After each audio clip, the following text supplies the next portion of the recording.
సన్యాసస్తు మహాబాహో దుఃఖం ఆప్తం అయోగతః యోగయుక్తః ముని బ్రహ్మ అచిరన్నది గచ్చతి. శ్లోకం వచ్చుగా నీకు కూడా శ్లోకం అర్థం మీకు ఎట్లా గోచరించింది?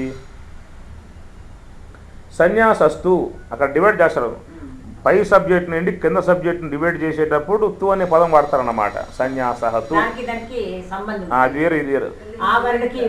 సన్యాసహతు సన్యాసం అన్నట్లయితే అని అర్థం. సన్యాసహతు సన్యాసం అన్నట్లయితే అని అర్థం. ఏమిటయ్యా సన్యాసం అని చెప్పనంటే మహాబాహో దుఃఖం ఆప్తం అయోగత, దాన్ని పొందటం చాలా కష్టం అన్నాడు. దుఃఖం ఆప్తం అయోగత, ఆప్తం పొందటం దుఃఖం అంటే సాధ్యం కాదన్న విషయం. ఎవరికి? అదే మరి సన్యాసహతు సన్యాసం అన్నట్లయితే ఆప్తం దుఃఖం పొందటం అది సాధ్యం కాదు. ఎవరికి? మనలాంటి వాళ్ళకి. ఎవరికనే మాటకి పక్కనే ఉంది అయోగత. అయోగతః అయోగతః యోగతః నా యోగతః అయోగతః అంటే యోగ సాధన చేయని వారికి, యోగ సాధన చేయని వారికి సాధ్యం కాదన్న విషయం. యోగ సాధన చేయని వారికి సన్యాసం పొందటం సాధ్యం కాదన్న విషయం. కిందేమన్నాడు? యోగయుక్తః ముని, యోగయుక్తః ముని మననశీలుడై ఉన్నటువంటి వాడు యోగయుక్తః యోగముతో కూడి ఉన్నట్లయితే అచిరేణ బ్రహ్మం అధిగచ్చతి, అచిరకాలంలో బ్రహ్మానుభూతిని పొందుతూ ఉన్నాడు. ఆ బ్రహ్మానుభూతిని పొందటమే సన్యాసం అన్నాడు అక్కడ. బ్రహ్మానుభూతిని అచిరేణ బ్రహ్మం అధిగచ్చతి, అచరకాల యోగముతో ఉన్నటువంటి ముని మననశీలుడకు ముని యోగముతో ఉంటున్నాడు. ఆ యోగముతో ఉండటం వల్ల, యోగాభ్యాసం చేయటం వల్ల, హంసపై మనసు పెట్టి ధ్యానం చేయటం వల్ల బ్రహ్మానుభవాన్ని పొందుతూ ఉన్నాడు. ఆ బ్రహ్మానుభవాన్ని పొందటమే సన్యాసం అని చెప్పింది. బ్రహ్మానుభవాన్ని పొందటమే అంటే ఏమైంది అక్కడ అంటే ఆ బ్రహ్మానుభవాన్ని పొందటం చేత ఇంతవరకు ఉన్నటువంటి అనాత్మతో ఉన్న ఏ సంబంధం అయితే ఉన్నదో ఆ సంబంధం అంతా తెగిపడింది. అనాత్మతో ఉన్న సంబంధం అంతా ఇంద్రియములు కానీ, వాసనలు కానీ, కర్మవాసనలు కానీ, అజ్ఞానం కానీ, ఏమి రాగద్వేషాలు కానీ, విద్వేషాలు అనేక రకాలు ఉన్నాయి కదా మనిషిని చుట్టేసుకుని. అవన్నీ ఆ జీవత్వం ఉన్నంతవరకు మొత్తం ఉంటాయి. అవన్నీ అవిద్యా కార్యములు కదా, అవిద్యా గుణాలు, అవిద్యా కార్యములు అన్నీ కూడా. కనుక జీవత్వం ఉన్నంతవరకు ఈ రాగద్వేషములు, అసూయ ద్వేషములు ఇవన్నీ పనిచేస్తూనే ఉంటాయి. వ్యక్తులు కర్మవాసనలు పనిచేస్తాయి. గత సంస్కారములు, సంచిత సంస్కారాలన్నీ పనిచేస్తాయి. ఇన్నిటితో సంబంధం పడి ఉన్నాడు. ఇన్నిటితో సంబంధం పడి ఉన్నాడు. ఇన్నింటితో ఉన్నటువంటి సంబంధం ఒక పెట్టును తెగిపోవాలంటే బ్రహ్మముతో అనుసంధానం పొందితే తెగిపడతాయి అన్నీ కూడా. అచిరేణ బ్రహ్మం అధిగచ్చతి యోగయుక్తః ముని, యోగముతో ఉన్నటువంటి ముని అచిరేణ బ్రహ్మం అధిగచ్చతి, అచిరకాలంలో బ్రహ్మానుభూతిని పొందుతున్నాడు. ఆ బ్రహ్మానుభవాన్ని పొందటమే సన్యాసం అన్నాడు. అది అక్కడ గీతలో మీకు వచ్చేటువంటి సన్యాసం యొక్క పదానికి అర్థం అని చెప్పేది క్రియాశీలత్వం, అనుభవైక వేద్యం. అంటే దేహేంద్రియ సంఘాతంతో సంబంధం లేకుండా విలక్షణత్వమును పొందేటువంటి విధానాన్ని ఆ కాలంలో సన్యాసిగా చెప్పుకొచ్చారు. అందుచేత మీకు ఆ కాలంలో వాళ్ళు కనబడరు. మీకు చూస్తే మునులు, ముందు పత్నులు, ముని పల్లెలు, దాని శిష్యులు, వేద పారాయణ చేసేవాళ్ళు, యజ్ఞవాటికలు, యజ్ఞం చేసేటువంటి వారు, గోవులు పెంచేవారు, వనరులను కాపాడేవాళ్ళు, అట్లాగా ఆ ప్రకృతిని కాపాడుకుంటూ, వనరులు కాపాడుకుంటూ, ఆ గో సంపదతో ఉన్నటువంటి యొక్క వాటితో చక్కగా జీవిస్తూ, తపస్సు చేస్తూ, యజ్ఞం చేస్తూ, వేద పఠనం చేస్తూ ఉన్నారంతే. ఏమ్మా ఆ కాలం అట్లా ఉన్నది. అది త్యాగ భావన కలిగి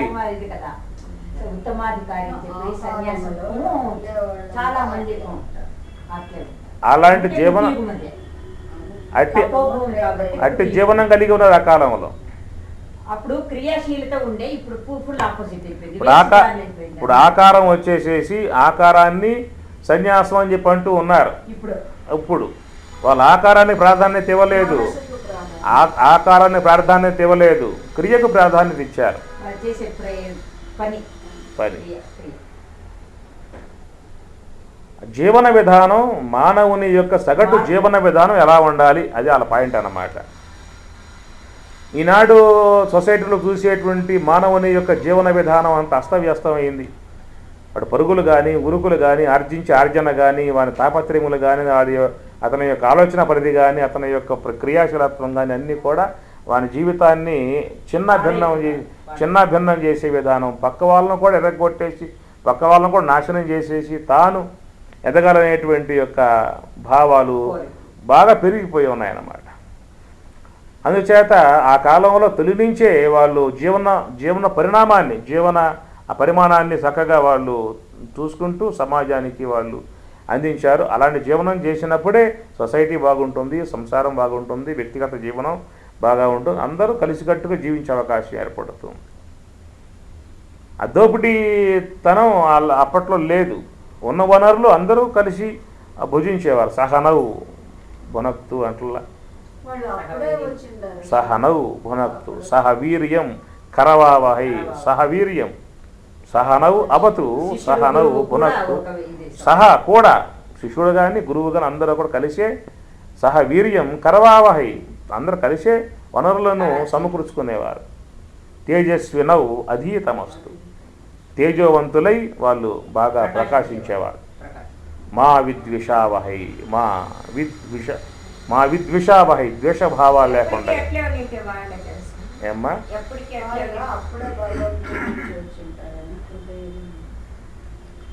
అందువల్ల అప్పటి కాలం ఉపనిషత్ కాలం, అది ఉపనిషత్తులలో చక్కగా వాళ్ళు క్రియాశీలత్వముగా వాళ్ళు జీవించి ఆ జీవన విధానంలో తొందరపాటు లేకుండా, గుణాలకి ప్రాధాన్యత ఇవ్వకుండా, ఆశాపాశాలకి వాటికి స్థానం లేకుండా అన్నీ కూడా తమ జీవితంలో ఏవేవైతే అవసరం అయినావో అవి మాత్రమే పెట్టుకుని మిగతాయి విసర్జించి వాళ్ళు జీవించేవారు.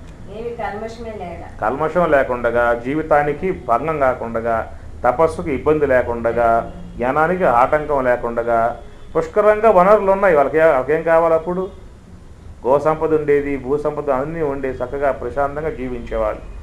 అందువలన ఇక్కడ ఈ శ్లోకాన్ని వీళ్ళు ఏం చేశారంటే తీసుకుపోయి ఈ సన్యాసం అనేది ఒకటి సొసైటీలో డివైడ్ చేశారు.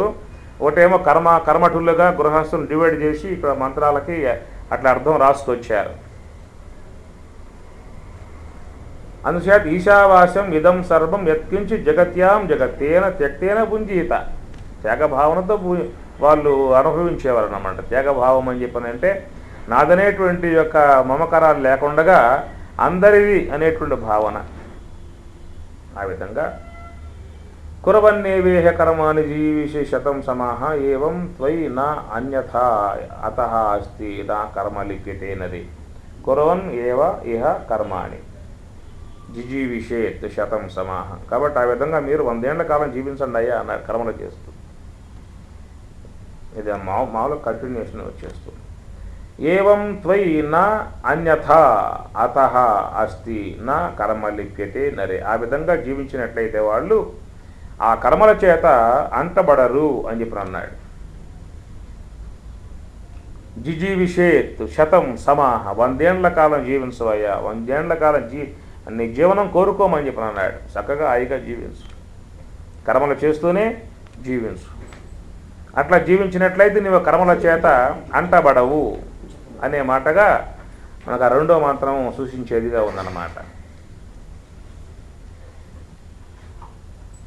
ఆ విధమైనటువంటి యొక్క జ్ఞాన సంబంధమై ఉన్న జీవితం కాకుండా స్వార్థపూరితమై ఉన్నటువంటి జీవితాన్ని జీవించే వాళ్ళ గురించి మనకు 3వ మంత్రంలో చెప్పే మాట. అసూర్య నామతే లోకాః అంధేన తమసా ఆవృతాః. గృహస్థాశ్రమం అని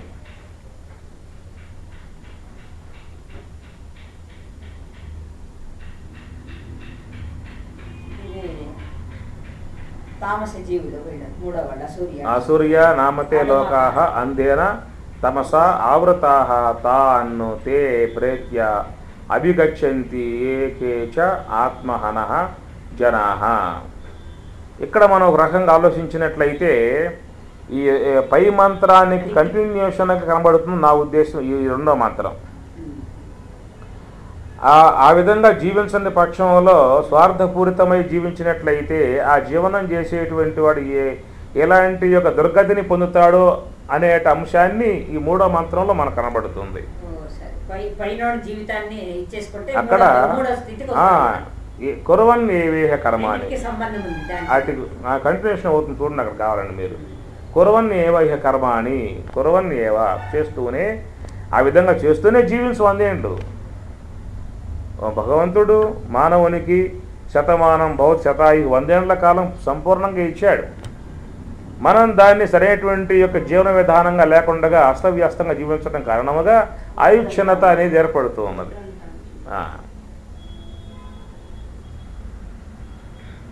కాబట్టి ఈశావాస్యం అనే మంత్రానికి అనుగుణ్యమై ఉన్నటువంటి యొక్క మంత్రం రెండవదిగా మనం చెప్పుకోవచ్చు అన్నమాట.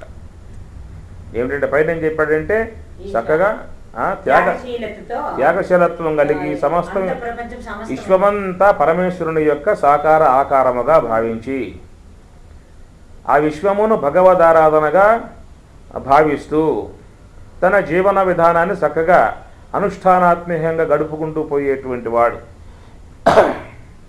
కురవన్ ఏవ ఇహ కర్మాణి కురవన్ ఏవ ఇహ కర్మాణి ఇహ ఈ లోకంలో కర్మలను కురవన్ ఏవ చేస్తూనే శతం 100 ఏండ్లు సమాహ సంవత్సరములు కలిగి జీవిషేత్ జీవింపగోము 100 ఏండ్ల కాలం జీవించవయ్యా చక్కగా మంచి ఆరోగ్యవంతుడుగా ఉండి చక్కగా జీవించు. ఏవం త్వయి ఈ విధముగా చేసేటువంటి వాడు నా అన్యత అస్తి నా కర్మ లిప్యతే అన్నదే. దానికంటే అన్యముగా కాకుండా సశాస్త్రీయమైనటువంటి శాస్త్రం చూపించేటువంటి యొక్క మార్గములో పయనిస్తూ ఋషులు చూపేటువంటి యొక్క మార్గాన్ని అనుసరిస్తూ ఆ శాస్త్రాన్ని ఋషివాక్యాన్ని ప్రామాణికంగా తీసుకుని నడుచుకుంటూ పోయి కర్మ చేసేటువంటి వాడు నా లిప్యతే నరే ఆ కర్మల చేత అతడు కట్టుబడడు అని చెప్పి అన్నాడు. కర్మల చేత అంటబడడు.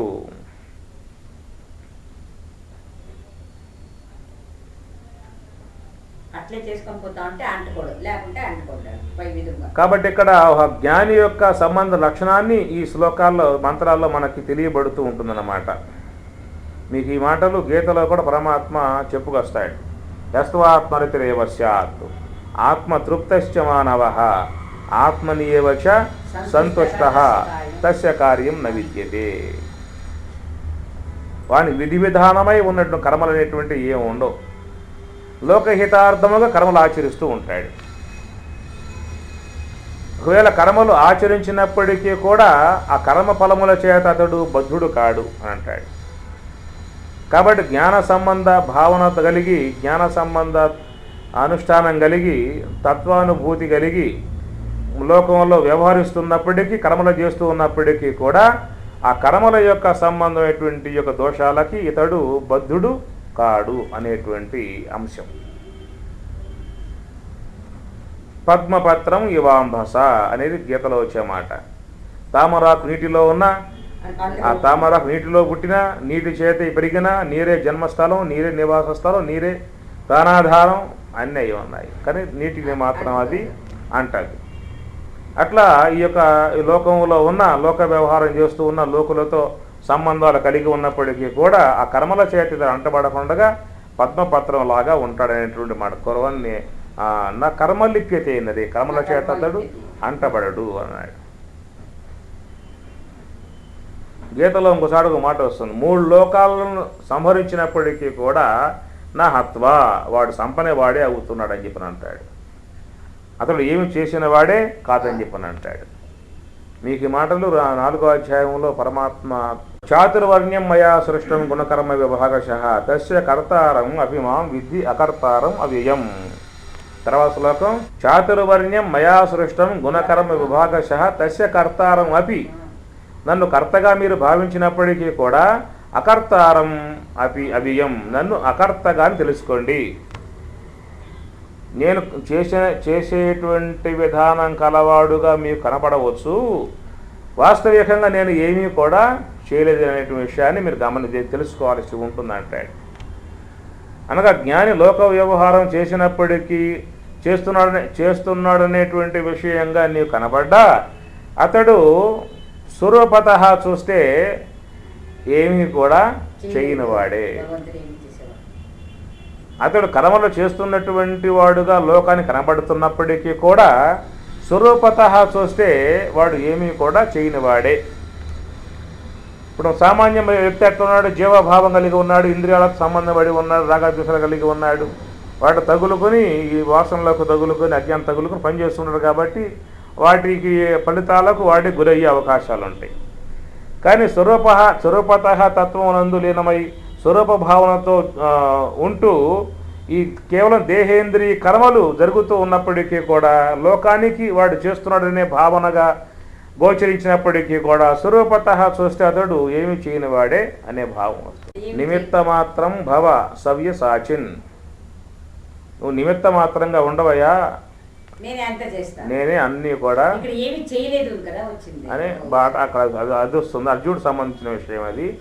ఇక్కడ యోగికి సంబంధించిన విషయంలో వచ్చినప్పుడు కాయేన మనసా బుద్ధ్యా కేవలై ఇంద్రియై అపి యోగినః కర్మ కుర్వంతి, యోగినః కర్మ కుర్వంతి నలిప్యతే నరే. కాయముతో శరీరముతో మనస్సుతో చేసినప్పటికీ కూడా అతడు ఏమీ కూడా చేసినవాడు కాడు. అనగా స్వరూపమునందు క్రియ లేదు, స్వరూపతః ఉన్నాడు. ఈ దేహేంద్రియములు మాత్రం క్రియారూపకంగా చేసుకుపోతూ ఉన్నాయి. ఈ చేసుకుపోయేటువంటి యొక్క వాటి అతనికి ఇలాంటి కర్తృత్వ భావం అనేది లేకుండా సాక్షి మాత్రముగా ఉంటాడనేటువంటిది విషయం అన్నమాట. ఇట్లా ఇక్కడ పై మంత్రం ఈశావాస్యం ఇదం సర్వం అనేటువంటి యొక్క ఇదంతా కూడా తేన త్యక్తేన భుంజీత, కేవలం జ్ఞానికి సంబంధించి ఉన్నటువంటి యొక్క అంశములో ఆ శ్లోకం ఆ మంత్రం మనకి సూచిస్తుంది అన్నమాట. జ్ఞానతత్వానుభవాన్ని పొంది సర్వము బ్రహ్మమే, సాకారంగా ఉన్న నిరాకారంగా ఉన్న అంతా కూడా బ్రహ్మం. ఈశావాస్యం ఇదం సర్వం ఎత్ కించిత్ జగత్యాం, జగత్తు ఈ కదిలిపోయే జగత్తులో ఎత్ కించిత్ ఏ కించిత్ అయితే ఉన్నదో ఈ మొత్తం కూడా ఈశ్వరుడే, ఈశ్వరునిమయమే, బ్రహ్మమయమే. జగత్తంతా కూడా సర్వం కలివిదం బ్రహ్మ.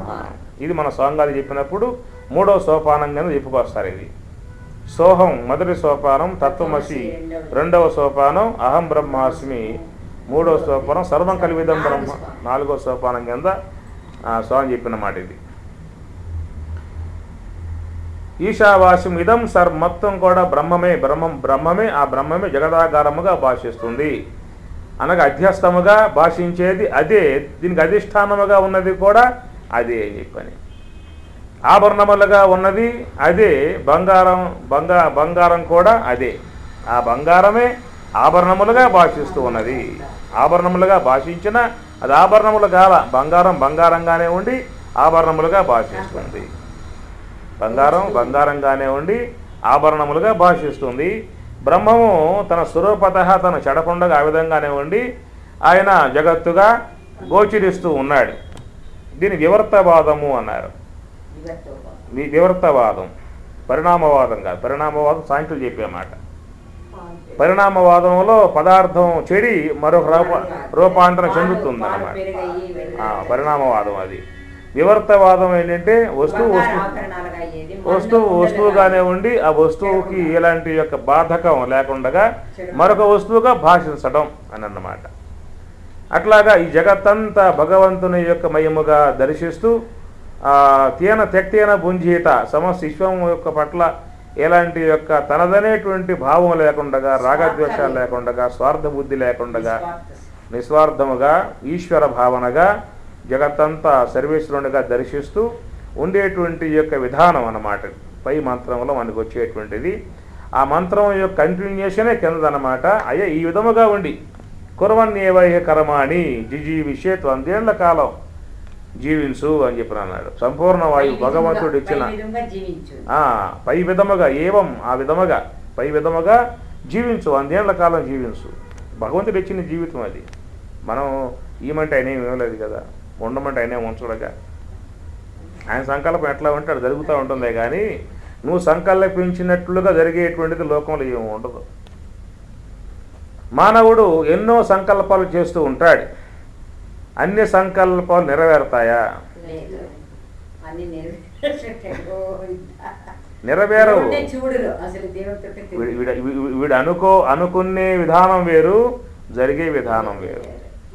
కానీ అనుకుంటాడు, అరే మనం ఎట్లా అనుకున్నామే, అట్లా అయ్యిందే అనుకుంటాడు. కొద్ది కాలం పోయిన తర్వాత చూస్తే అట్లా కావటం నా జీవితానికి మేలని చెప్పి అనుకుంటాడు. తర్వాత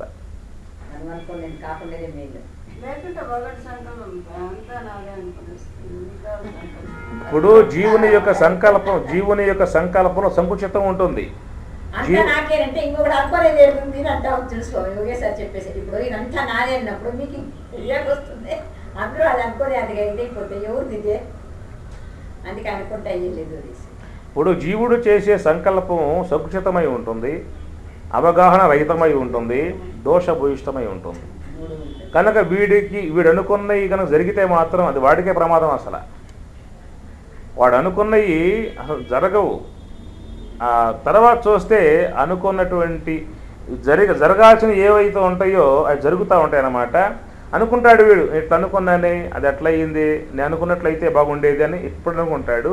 కొద్ది రోజులు పోయిన తర్వాత అనుకుంటాడు, మనం అనుకున్నది కాదు, అట్లా ఆయన చేసిందే బాగా ఉంది అనుకుంటాడు. మీరు గమనించిన జీవితంలో చాలా మీకు అట్లా గోచరిస్తూ ఉంటాయి అన్నమాట.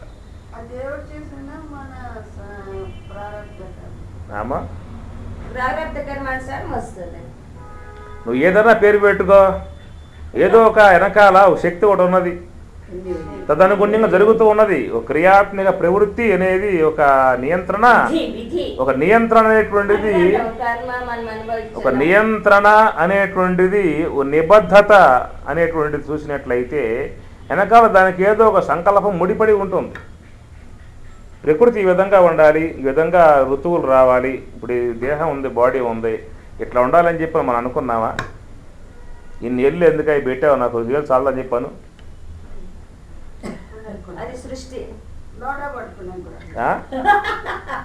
లోడ పట్టుకోలేవు. ఎందుకు ఇట్లా వంగిట్లు పెట్టావు ఊరికి అనవసరంగా? ఇట్లా కర్రలా పెట్టేస్తే పోతుంది కదా అనుకోండి.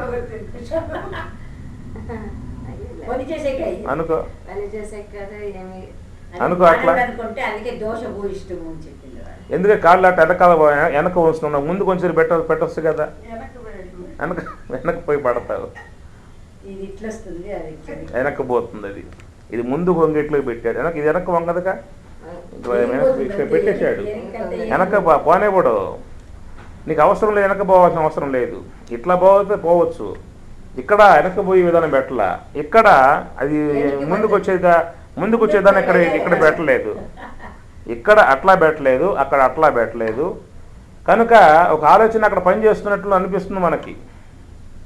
ఇట్లా పెట్టడమే మంచిది అని చెప్పి అనిపించట్లా మనకి.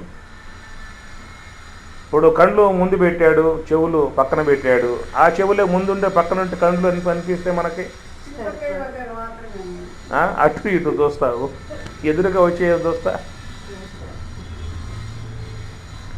అంటే ఒక క్రియ అనేది జరిగిందని చెప్పనంటే ఆ క్రియ వెనకాల ఒక ప్లాన్, ఒక ఆలోచన ఉన్నది. అరే ఇట్లా ఉంటేనే బాగుంది అనిపిస్తుంది, కానీ ఇట్లా ఉండకూడదని చెప్పని అనిపిస్తుంది మనకి. అందువల్ల మన శరీరంలో ఉన్నటువంటి యొక్క యంత్రం ఇదంతా కూడా ఒక కర్మాగారం అంతా కూడా ఉందని చెప్పనంటే అది ఒక పెద్ద సైన్స్, అది ఒక పెద్ద వైజ్ఞానికు, అదొక పెద్ద మెడికల్. ఒక్కో పాటు ఒక్కో డాక్టర్ స్పెషలిస్టులు కదా. ఒక్కొక్క అవయవానికి, ముక్కుకు ఒకడు, నోరికి ఒకడు, గొంతు ఒకళ్ళు, హార్ట్కి ఒకళ్ళు, కిడ్నీకి ఒకళ్ళు, ఎంతమంది డాక్టర్లు దానికి. మరి ఎంత విజ్ఞానంగా ఆయన పెట్టాడు దాంట్లో. అసలు శరీర అవయవాలు 100 ఏళ్ల కాలం జీవించినా కూడా సక్రమంగా పనిచేసేటువంటి సామర్థ్యాన్ని ఆయన సిద్ధం చేసి పెట్టేసేసాడు. నానా రకాలుగా వీడు పదార్థాలు పడేసేసి అవి పనిచేయకుండా నానా ఇబ్బందులు పడేట్లుగా వీడు చేసి ఆరోగ్యాలు పాడు చేసుకునే విధానంగా వీడు చేసుకుంటూ ఉన్నాడు. ఎప్పుడైనా ఎవరైనా మీతో మా పశువు అండి హార్ట్ అటాక్ వచ్చి చనిపోయిందని చెప్పి నాకు విన్నారా? మా గోవుకి ఈ మధ్య కిడ్నీ ఫెయిల్ అయిపోయిందండి, కిడ్నీ మార్చాలని చెప్పి రావడం చెప్పగా విన్నారా? మా పశువుకి షుగర్తో బీపీలతో బాధపడుతుంది లో బీపీ పడిపోతున్నది, హై బీపీతో మురచిపోతుంది అని చెప్పగా విన్నారా? హై బీపీ ఉంది యాదన మృగం చెప్పిందా? కనుక మనం ఈనాడు మానవునికి చెప్పుకునే ఏవి కూడా ఏ జీవుల్లో లేవు. ఎందుకంటే అవి సక్రమంగా ప్రకృతి యొక్క నియమ నిబంధనలు పెట్టి జీవిస్తూ ఉన్నాయి. ప్రకృతి యొక్క నియమ నిబంధనలనే అవి పాటిస్తూ ఉన్నాయి. వాటి ఆహార విహారాలన్నీ కూడా సమయానికి దాన్నే పాటిస్తూ ఉన్నాయి. నియంత్రణ, ఈశ్వరుని సంకల్ప నియంత్రణ ఏదన్నదో అవే పాటిస్తూ ఉన్నాయి. సకాలం తినదు. గోవు ఉన్నది మాంసం పెట్టండి అది తినదు, మృగం ఉన్నది దానికి గడ్డి పెట్టండి అది తినదు. నియంత్రణ వాటికి ఉందన్నమాట.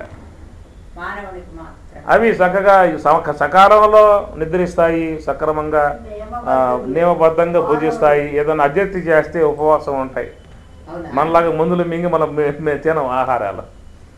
మనకు అజెత్తి చేస్తే ఏం చేస్తాం, మందు పిల్లలు వేసుకుంటాం, మళ్ళీ పడేస్తాం లోపల. అవి పడుకుంటాయి గమ్మున, అప్పుడు ఏం తినవయ్యి పడుకుంటాయి. రెండో పూట మన బండి చక్కగా వచ్చేస్తుంది వాటికి. కాబట్టి ఏంటంటే మనిషి యొక్క శరీరంలో ఉన్నటువంటి అవయవాలు సమృద్ధిగా వాడు 100 ఏళ్ల కాలం జీవించినా కూడా ఇవి సమగ్రంగా పనిచేయడానికి సిద్ధంగా ఉండేట్లుగానే నిర్మాణం చేయబడ్డాయి అన్నమాట.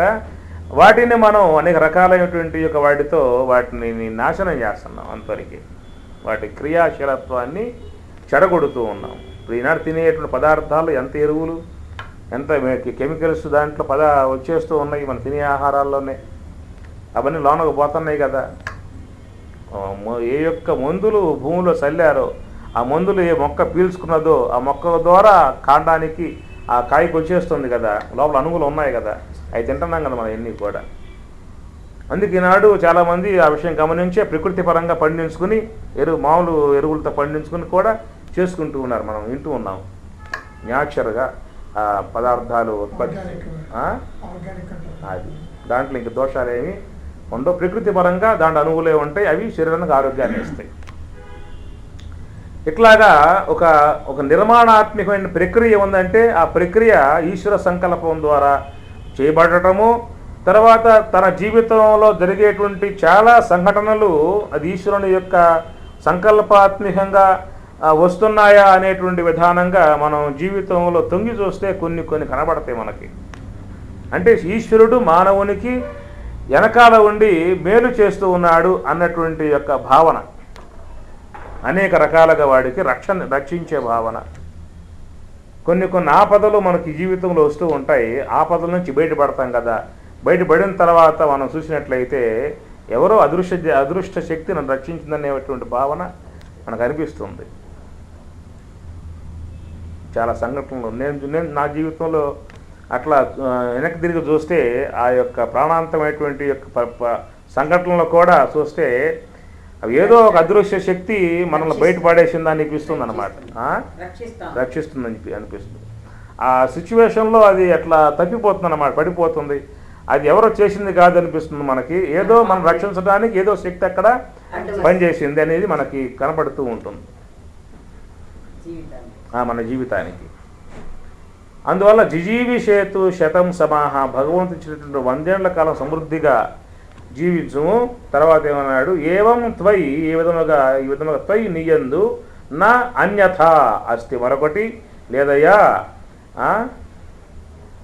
నా కర్మ లిప్యతే నరే. ఆ విధముగా ఉన్నటువంటి జ్ఞానవంతుడై జీవితాన్ని జీవించేవాడు, సర్వము భగవన్మయముగా ఉండి జీవించేవాడు, భగవద్భావనతో జీవించేవాడు, 100 ఏళ్ల కాలం సమృద్ధిగా జీవించిన అట్టివాడు ఆ కర్మలు ఆచరిస్తున్నట్లయితే ఆ కర్మల చేత అతడు అంటబడడు. కర్మల చేత అంటబడడు. పద్మపత్రం ఈవాంబస అనేటువంటి మాటలు మన అక్కడ గీతలో కనపడతాయి అన్నమాట. మనకు జీవితంలో చాలా కర్మలు మనల్ని అంటుతున్నాయి అని చెప్పానంటే మనం వాటిల్లో కర్తృత్వ భావాన్ని చొప్పిస్తూ ఉన్నాం. నా చెప్పే మీకు శ్లోకం, కాయేన మనస బుద్ధ్యా కేవలై ఇంద్రియై చెప్పి, ఇట్లాగే ఇంకో శ్లోకం కూడా వస్తుంది. పశ్యన్ శృణ్వన్ సృశన్ జిగ్రన్ అశ్నన్ గచ్చన్ స్వపన్ శ్వసన్ ప్రలపన్ విసృజన్ గృపునన్ ఉన్మిషన్ నిమిషన్ నపి ఇంద్రియాని ఇంద్రియార్థేషు వర్తంతే. ఇంద్రియములు ఇంద్రియ అర్థములకు విషయముల యందు ప్రవర్తిస్తూ ఉన్నాయి, నాకు ఎలాంటి యొక్క సంబంధం లేదు అంటాడు. ఏం చెప్పాను? ఇంద్రియములు ఇంద్రియాని ఇంద్రియార్థేషు, ఇంద్రియాని ఇంద్రియార్థేషు, ఇంద్రియములు ఇంద్రియ అర్థములకు విషయముల యందు ప్రవర్తిస్తూ ఉన్నాయి, నాకు వాటితో ఎలాంటి యొక్క సంబంధము లేదు. వాస్తవికంగా చూస్తే ఉన్నటువంటి యొక్క సత్యం, పరమ సత్యం ఇదే. సమస్త ఇంద్రియములకు వ్యవహరించేటువంటి యొక్క సామర్థ్యము నిర్మాణాత్మకంగా వచ్చేసేసింది. నేత్రేంద్రియానికి దృశ్యముతో సంబంధం, శ్రోత్రేంద్రియానికి శబ్దముతో సంబంధం, త్వగేంద్రియానికి స్పర్శతో సంబంధం. ప్రకృతిలో జన్మతః ఆ తల్లి గర్భం నుంచి గర్భం చీల్చుకుని వచ్చినటువంటి యొక్క ఆ బిడ్డకి ఆ యొక్క ఇంద్రియముల యొక్క క్రియాశీలత్వము స్వతసిద్ధంగా వచ్చేసింది అన్నమాట. నేత్రమాను చూడమాకని చెప్పాను, అది చూస్తూనే ఉంటుంది. వచ్చేవా అని వినమాక అని చెప్పాను, నువ్వు చెప్పు. నీ దేహమేక నా దేహం అని చెప్పి అంటున్నాక, నా ఇంద్రియాలు అని చెప్పి అంటున్నాక, నీ దేహమే అదైతే నీ ఇంద్రియాలే అవైతే నీ మాట వినాలక. నేను దేహమని, ఈ దేహమే నేనని చెప్పి అంటున్నప్పుడు నువ్వు దేహమే అయితే, ఆ దేహమే నీదైతే, మరి నీ దేహం నీ యొక్క అధీనంలో నీకు ఉండాలక, నీ ఇంద్రియాలు నీ మాట వినాలక. కాబట్టి నీ శరీరంలో నీ మాటను పాటించేయి, నీ మాటను అమలుపరిచేటువంటివి ఒక్క అణు మాత్రం కూడా లేదు. ప్రకృతి పరంగా ఏది క్రియేట్ అయిందో అదే శరీరంలో పనిచేస్తుందన్నమాట. ప్రకృతే క్రియమానాని గుణై కర్మాని సర్వశ అహంకార విమూఢాత్మ కర్త అహం ఇతి మన్యతే అంటాడు. అహంకార విమూఢాత్మ, అహంకార విమూఢుడై కర్త అహం నేనే చేస్తున్నా అని చెప్పి అనుకుంటాడే కానీ ప్రకృతి క్రియమానాన్ని ఇవన్నీ కూడా ఒక ప్రకృతిబద్ధముగా నియంత్రణ కలిగి అవి జరిగిపోతూ ఉన్నాయి శరీరంలో. నువ్వు కేవలం శరీరంలో ఒక సాక్షి మాత్రముగానే ఉన్నావు. వాస్తవికంగా ఆ క్రియకు సాక్షి మాత్రముగా దర్శించినట్లయితే ఆ జరిగేటువంటి యొక్క మార్పులకు నువ్వు బాధ్యుడు కావు. లేకపోతే ఏమవుతుందంటే ఆ కర్తృత్వం వహించడం చేత ఆ మార్పులకు నువ్వు బాధ్యత వహించినట్లయితే కదిలిపోతూ ఉంటావు, ఊగిపోతూ ఉంటావు, చెలించిపోతూ ఉంటావు, దుఃఖాలకు గురవుతూ ఉంటావు, తాపాలకు గురవుతూ ఉంటావు, అనేకటువంటి యొక్క బాధలకి నువ్వు గురయ్యే అవకాశం ఏర్పడుతుంది. కానీ వాస్తవికంగా చూస్తే శరీరములో ఏ క్రియాశీలత్వం కలిగి ఉన్నదో అణు పరిమాణం వరకు కూడా అన్నీ కూడా ఒక నియంత్రణకు భద్రత కలిగే అన్నీ కూడా క్రియాశీలత్వంతో ఉన్నాయి. లంగ్స్, కిడ్నీస్, హార్ట్ ఇవన్నీ నీవేం ఆర్డర్ ఇచ్చావా? అసలు ఆ పదాలు ఏమన్నా అంతకుముందు ఈ మధ్య కాలంలో లంగ్స్, హార్ట్, కిడ్నీస్ అని చెప్పాలంటే విన్నాం. కానీ అంతకుముందు నా శరీరంలో ఇవన్నీ చెప్పిన మనకి తెలుసా? పోనీ ఇప్పటికైనా ఆ ఏ మూల ఉన్నాయో, ఎంత పరిమాణం ఉన్నాయో, ఎట్లా ఫంక్షన్ చేస్తున్నాయో మనకేం తెలిసేమన్నా?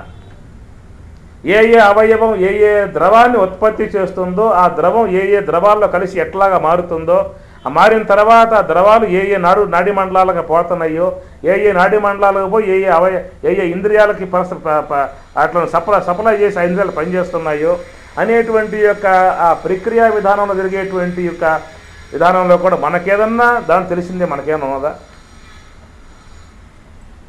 ఏముందో, పొద్దున్న లేసాం, మొహం కడుక్కున్నాం, అక్కడ తిప్పిని పడేసాం, మొత్తం కంటే పడుకుని లేస్తాం, మన మధ్యాహ్నం భోజనం చేస్తాం, పడుకుని లేస్తాం అంతే.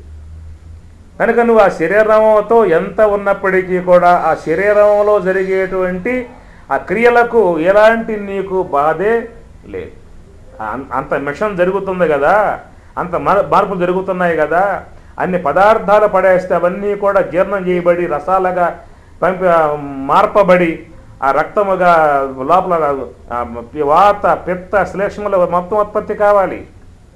ఈ మూడు ఉత్పత్తి కావాలి. అన్ని ఉత్పత్తి అయి శరీరానికి సప్లై చేయబడాలన్నమాట. వీరికి ఉత్పత్తి అవుతుంది, రక్తం ఉత్పత్తి అవుతుంది, అనేక రకాలుగా ఉత్పత్తి అవుతుంది. నువ్వు పడేసి అన్నమేక ఎంత ప్రక్రియ జరుగుతూ ఉందంటే నీకేదైనా ఆ జరిగేటువంటి క్రియలకు నీకు అసౌకర్యంగా ఏదన్నా ఉందా?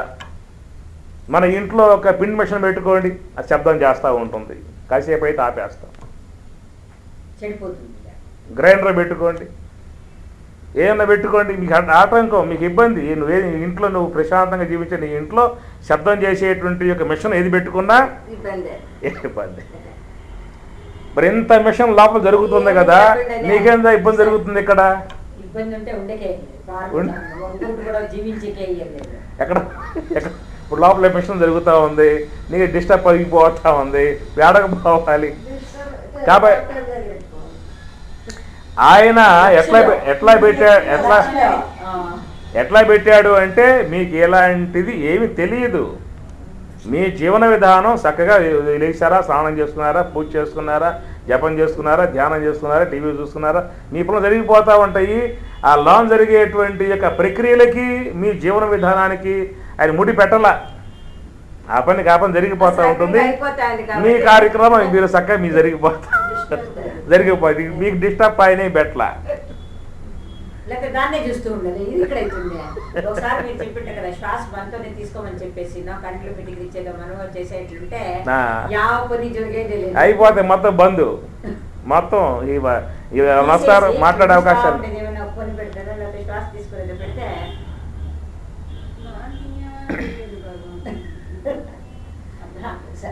కాదు, ఎంత క్లీన్ గా అన్ని జరిగిపోతుంది. దానికి దీని వెళ్ళి తెలియలేదు. ఒక చూరు వ్యత్యాసం అయితే ఎంత కొడతా ఉందాం. కాబట్టి ఏంటంటే ఇక్కడ ఆ యొక్క ఈశ్వరుని యొక్క ఈశ్వర నిర్మాణాత్మకమై ఉన్నటువంటిది అది ప్రకృతిబద్ధముగా లోన జరిగేటువంటి యొక్క ఆ క్రియలకు ఎలాంటి బాధ్యత, ఎలాంటి కర్తృత్వము, ఎలాంటి మన యొక్క ప్రమేయం వాటిల్లో ఏమీ లేదు.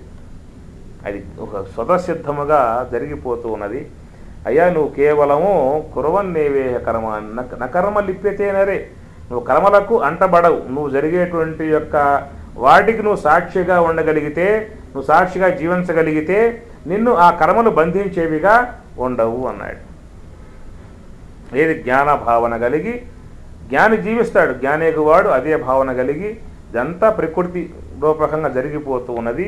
అది ప్రకృతి యొక్క స్వతసిద్ధత, ప్రకృతి యొక్క క్రియాశీలత్వము అనే భావనతో తన పడక జరిగిపోతుంది. కాబట్టి దానికి ఇతను సాక్ష్య మాత్రుడుగా ఉండి వ్యవహరిస్తాడు. కాబట్టి ఆ కర్మలకు ఎలాంటి కర్తృత్వం లేని కారణంగా అవి ఇతనిని బంధించేవిగా ఉండవు అన్నమాట. ఈ రెండు మంత్రాలు మనకి చూసినట్లయితే ఆ జ్ఞాని కలిగి ఉన్నటువంటి వాడు ఆ కర్మలు చేసినట్లయితే కర్మల చేత అంటబడడం అనేటువంటి అంశాన్ని మనకి ఇంకా అక్కడ సమాప్తం చేయబడితే కింద ఏంటంటే అలాంటి యొక్క భావన కాకుండా, జ్ఞాన సంబంధమై ఉన్నటువంటి భావన కాకుండా కేవలం స్వార్థపూరితుడై తామసిక సంబంధం గలవాడై త్రివిధం నరకస్యేదం ద్వారం నాశనం ఆత్మనః కామ క్రోధ తదా లోభ తస్మాత్ అన్నట్లుగా ఈ కామ క్రోధ లోభ ఇలాంటి ఏవైతే ఉన్నాయో అవన్నీ పైన వేసుకుని తన జీవితాన్ని ఒక తామసిక సంబంధముగా పెంపొందింప చేసుకుని జీవితాన్ని జీవించేటువంటి వాడు అసూర్య నామతే లోక అందేన తమస ఆవృతాః తాన్ని తే ప్రేత్య అభిగచ్చంతి అనేటువంటి మంత్రం ఆ వ్యక్తిత్వాన్ని సూచిస్తుందన్నమాట. ఇప్పుడు పైన అందరూ త్యాగశీలలే ఉన్నప్పుడు ఇంత కిందికి ఆల్జారేస్తాము. ఏది లోకములో అందరు అట్లా లేరు కదా. ఈ వర్గం ఉంటుంది, దేవతలు ఉంటారు, రాక్షసులు ఉంటారు, పాండవులు ఉంటారు, కౌరవులు ఉంటారు. ఇప్పుడు ప్రకృతి అంటే సాత్వికము, రాజసికము, తాస్మికము ఉన్నాయి కదా. ఉన్నాయి కాబట్టి తామసిక సంబంధికులు ఉత్పన్నమవుతారు, సాత్విక సంబంధికులు తక్కువ ఉన్నారు.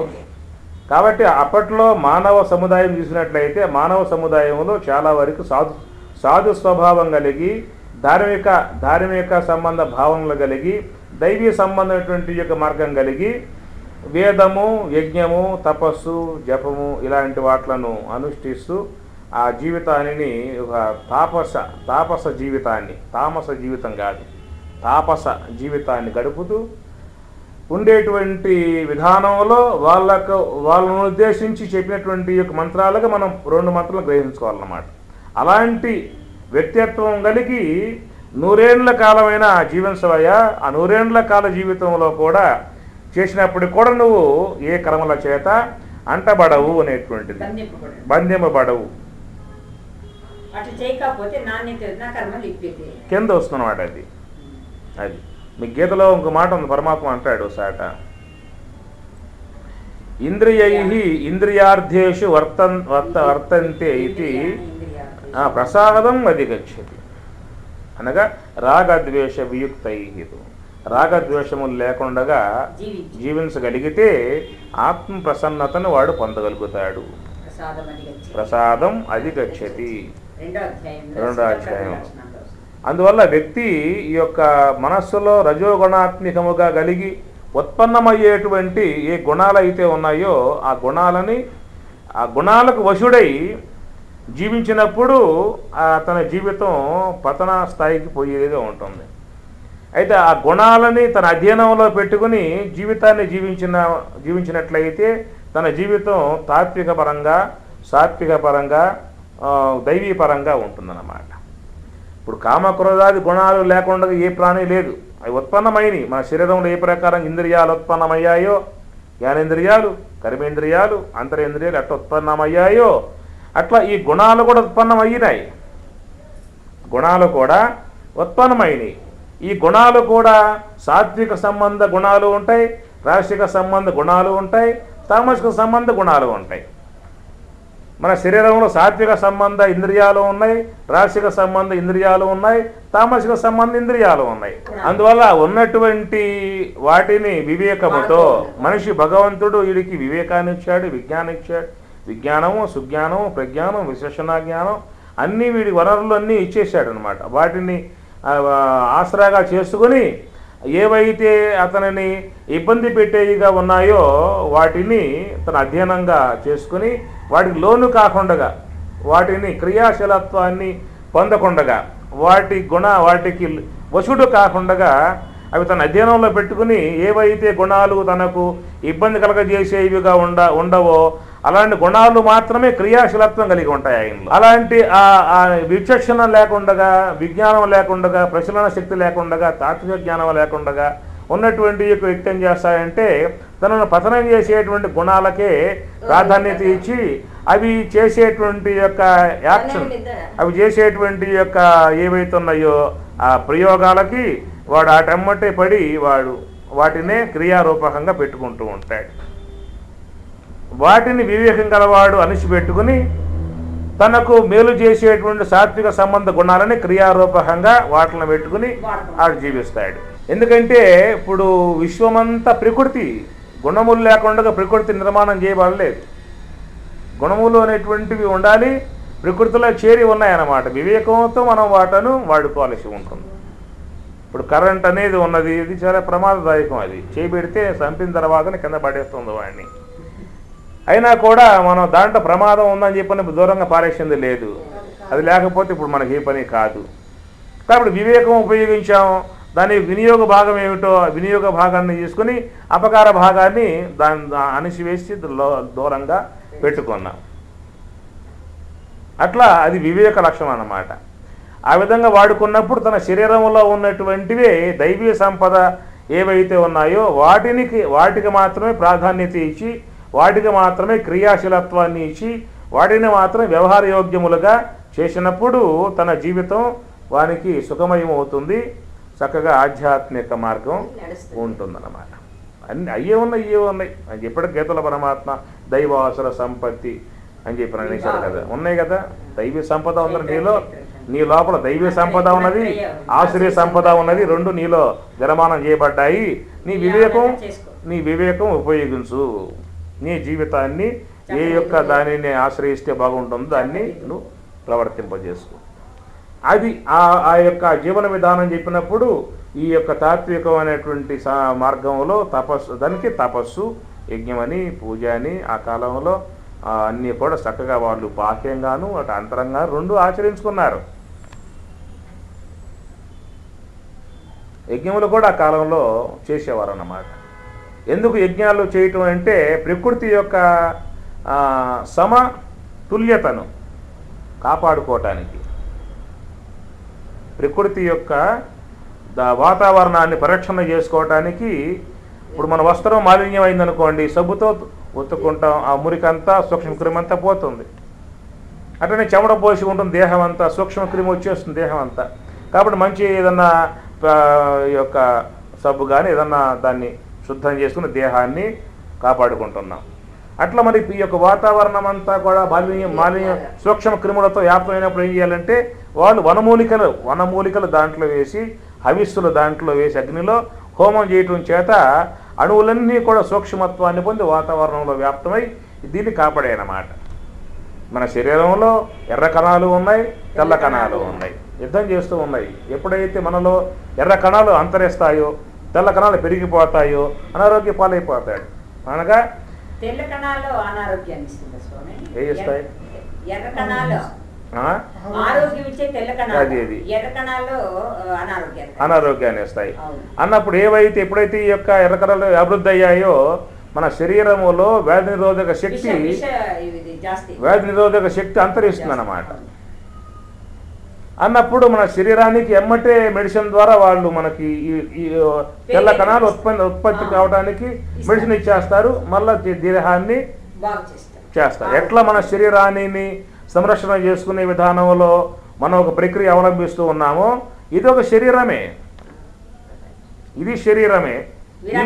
మరి విరాట్ స్వరూపుడు ఆ శరీరంలో ఏ సూక్ష్మ క్రిమి అయితే బాగా వ్యాప్తి అయిపోయిందో ఆ సూక్ష్మ క్రిములు మళ్ళా గాలి ద్వారా మనం లోపలికి పోతాయి, మన దేహాన్ని పాడు చేస్తాయి. కనుక దాన్ని బాగు చేసుకోవాలని చెప్పని ఏం చేశారని చెప్పని ఏ పదార్థం అయితే అగ్నికి ఆహుతిస్తామో, అగ్నిలో వేలుస్తామో అది సూక్ష్మం అవుతున్న పదార్థం తన ప్రభావం వాతావరణంలో చూపిస్తుంది అన్నమాట. గతంలో చెప్పి మీకు ఇదే విషయాన్ని, ఒక నొప్పుల మీద ఒక మిరపకాయ పెట్టి ఇంట్లో తలుపులేసి కూర్చోగలుగుతామా? దగ్గుతాము, కళ్ళన్న మంటలు. స్వామి ఇప్పుడు పోయింది చూపిస్తారు కదా, మూట్లు కుమ్మరిస్తా ఉంటారు స్వామి. ఒక దగ్గు లేదు, ఒక ఇది లేదు. అక్కడ రాకు ఎందుకు పోవాలి, మిలిగించి పెట్టిరాపు మన ప్రభావం. సరే అక్కడ దైవీ శక్తి అనుకుందాం. కానీ మిరపకాయకి ప్రభావం లేదంటే అది ఊరుకోదు ముందు. అసలు అక్కడ విషయం అంటే దైవ శక్తికి ముడిపెట్టి వదిలిపెట్టేద్దాం.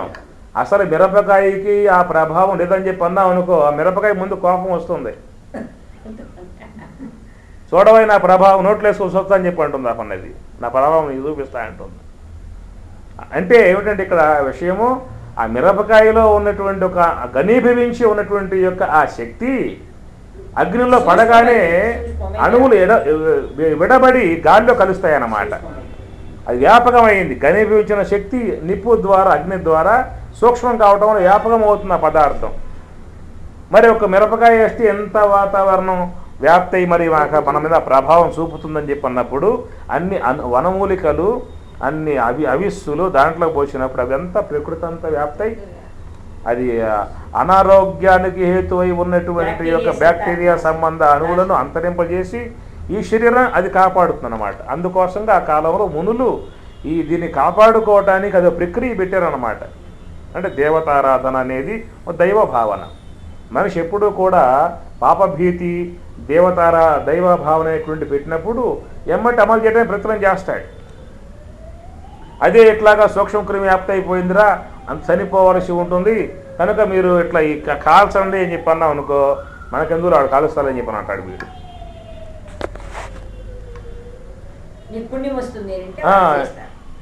కాబట్టి పుణ్యం వస్తుందని పుణ్యం వస్తుందో రాదో తర్వాత సంగతి, వాడి పుణ్యమే వస్తుంది, నిర్ధారణే ఉండాలి. దైవ కృప కలుగుతుంది కలగదు ఆ తర్వాత సంగతి. ఇంక దైవ కృపే కలుగుతుంది, కలిగే తీరుతుంది. ఈశ్వర కృప నీకుంటుంది, దైవ కృప నీకుంటుంది అన్నటువంటి భావనే అసలు మంచిది. భావశుద్ధియే జ్ఞానసిద్ధి అన్నారు. ఆ భావం వ్యక్తులు ఎంతగానో పనిచేస్తుంది. అసలు నీ తర్వాత దైవం వచ్చి ఏం చేస్తాడు, ఏం చేయడు తర్వాత సంగతి. అసలు నీలో ఏ భావం అయితే శుద్ధముగా ఉండి నన్ను ఆ దైవం కాపాడుతుంది అనేటువంటి భావన ఉందనుకో, అది నిన్ను ముందు నడిపిస్తుంది, తీసుకుపోతుంది అన్నమాట. ఓ చీకట్లో ఉన్నటువంటి పిల్లగాడు ఆ ముందు పొడన భయపడుతూ ఉంటే అమ్మ చెప్పింది, నువ్వు చీకట్లో ఉన్నా కూడా నీకు వెనకాల సర్వేశ్వరుడు ఉంటాడు, నిన్ను కాపాడుతాడు, ఈ మంత్రం చెప్పుకొని భయపడినప్పుడు అని తల్లి చెప్పితే వాడికి ఆ సందర్భంలో తల్లి మాటలు జ్ఞాపకం వస్తాయి వాడికి. వాడు చెప్పుకుంటూ ఏమంటే ఆ మంత్రం చెప్పుకుంటూ ఉంటాడు, వెనకాల దేవుడు నా నుంచి పనుకుంటాడు. అదే కొండంత బలం వాడికి. ఆయన ఉన్నాడు తర్వాత సంగతి, అది వాడు కొండంత బలం ఇస్తుంది ఆ భావన. భావశుద్ధియే జ్ఞానసిద్ధి అని చెప్పని అంటాడు. భావం చాలా గొప్పది. మనిషిని ఎంత వాడినైనా కూడా మరి చేంజ్ చేసేస్తుంది అన్నమాట ఆత్మశుద్ధి కలిగేదానికి. కాబట్టి ఆ కాలంలో పూర్వకాలం చేసినట్లయితే వాళ్ళు యజ్ఞాలు చేసేవాళ్ళు, విరివిరిగా యజ్ఞాలు చేయటం అని చెప్పనంటే చేసేవాళ్ళు అన్నమాట. ఎందుకు చేయటం అని చెప్పని అంటే ఈ యొక్క ప్రకృతి యొక్క సమతుల్యతను కాపాడుకోవటానికి. ప్రకృతి బాగా ఉంటే మనం బాగా ఉండేది. మనం ప్రకృతిలో భాగం, మనం దాంట్లో ఉండి జీవించే వాళ్ళం. ప్రకృతిని తీసుకుని జీవించాలి. ప్రకృతి అంటే పంచభూతాలు, పృథ్వీ అంశాలు ఆహారం పోతాను లోపలికి, జలం లోనగా పోతా ఉంది, అగ్ని లోపల తీసుకుంటూ ఉన్నాం, సూర్యకిరణాలు లోపల తీసుకుంటూ ఉన్నాం, వాయువు లోపల తీసుకుంటూ ఉన్నాం. ఆ పంచభూతాలు లోపలికి పోతేనే ఈ దేహం ఉంటుంది. ఏ పంచభూతాల్లో ఏది పోకపోయినా ఆహారం పోదు, పడిపోతుంది. జలం పోదు, పడిపోతుంది. అగ్ని లేదు, పడిపోతుంది. వాయువు పీల్చుకోం, పడిపోతుంది.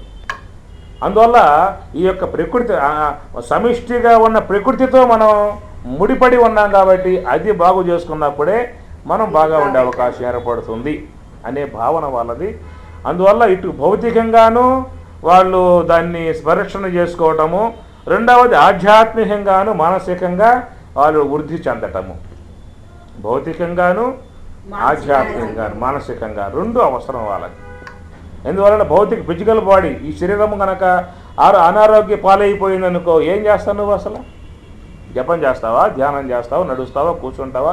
నీ పనులు అసలు ఎవరు చేస్తాడు ముందు? అసలు నీ శరీరము నీ పడిపోతే, నీ సహకరించకపోతే నేను లేపు కూర్చోబెట్టేది ఎవరు ముందు? అసలు ఓ పూట కూర్చోబెడతాడు, రెండో పూట కూర్చోబెడతాడు, మూడో పూట ఇడిచి కొడతాడు. ఆపాను కోపం వచ్చే వారికి, నేను రోజు నీకు సేవ చేయాలా అని చెప్పేసి. ఏదైనా మనం చేసి పెడితే అందుకునే విధానం సొసైటీలో ఉంటుందే కానీ మనకు సేవ చేయాలంటే ఆ సేవ చేసే వాళ్ళు లభ్యం కావడం కూడా ఒక ఈశ్వర కృపే. పడిపోయినప్పుడు ఆయనకు సేవ చేసే వాళ్ళు ఒకవేళ వచ్చారు అంటే, సేవ చేస్తున్నారంటే నిజంగా ఆయనకి ఈశ్వరుడు వచ్చి సేవ చేసినట్లే. ఆయన రూపకంగా ఈశ్వరుడు వచ్చి సేవ చేసినట్లే. అందువల్ల శరీరం పడిపోతే ఎంత బాధో, ఏ అవయవం పనిచేయకపోయినా ఎంత జీవితం లోటో అది అర్థమవుతుంది.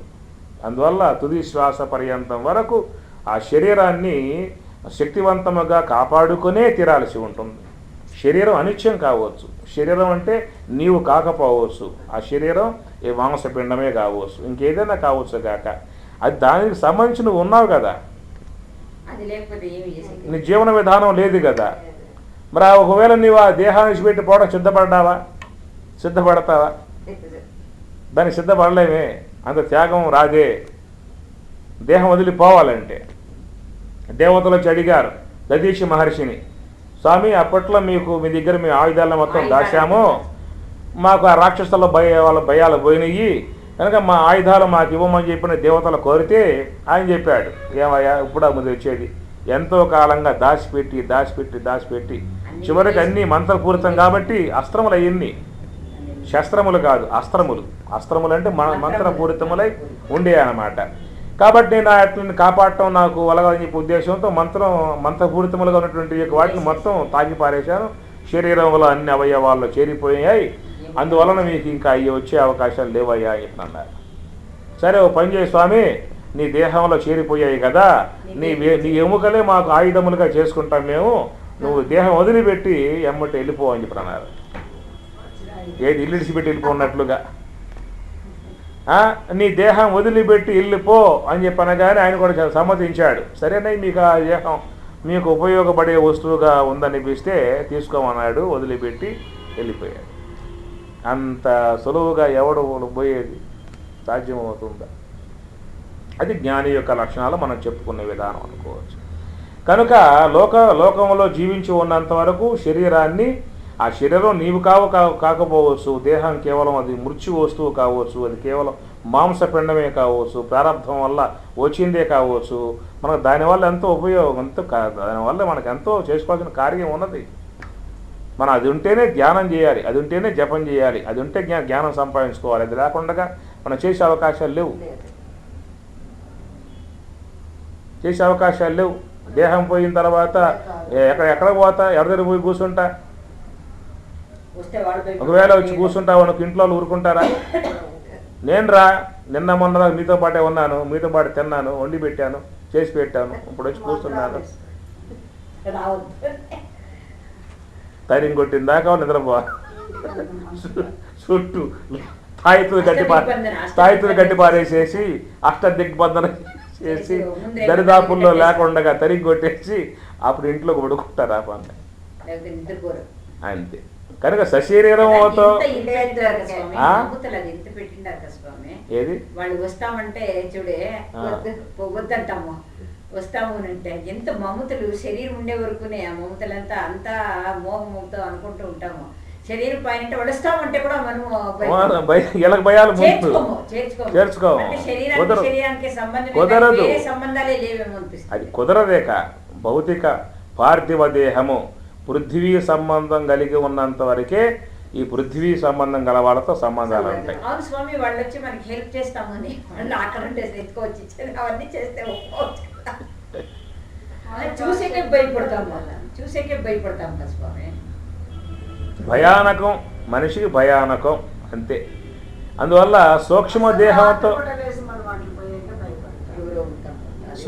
దేహంతో ఉంటే మాత్రం ఒప్పుకోరు. ఆ సూక్ష్మ దేహం స్థూల దేహంతో ఉంటే మాత్రం పార్థివ సంబంధం కాబట్టి ఆ సంబంధాలు అక్కడ ఏర్పడతాయి, కలిసిమెలిసి వ్యవహారం చేసుకోవచ్చు.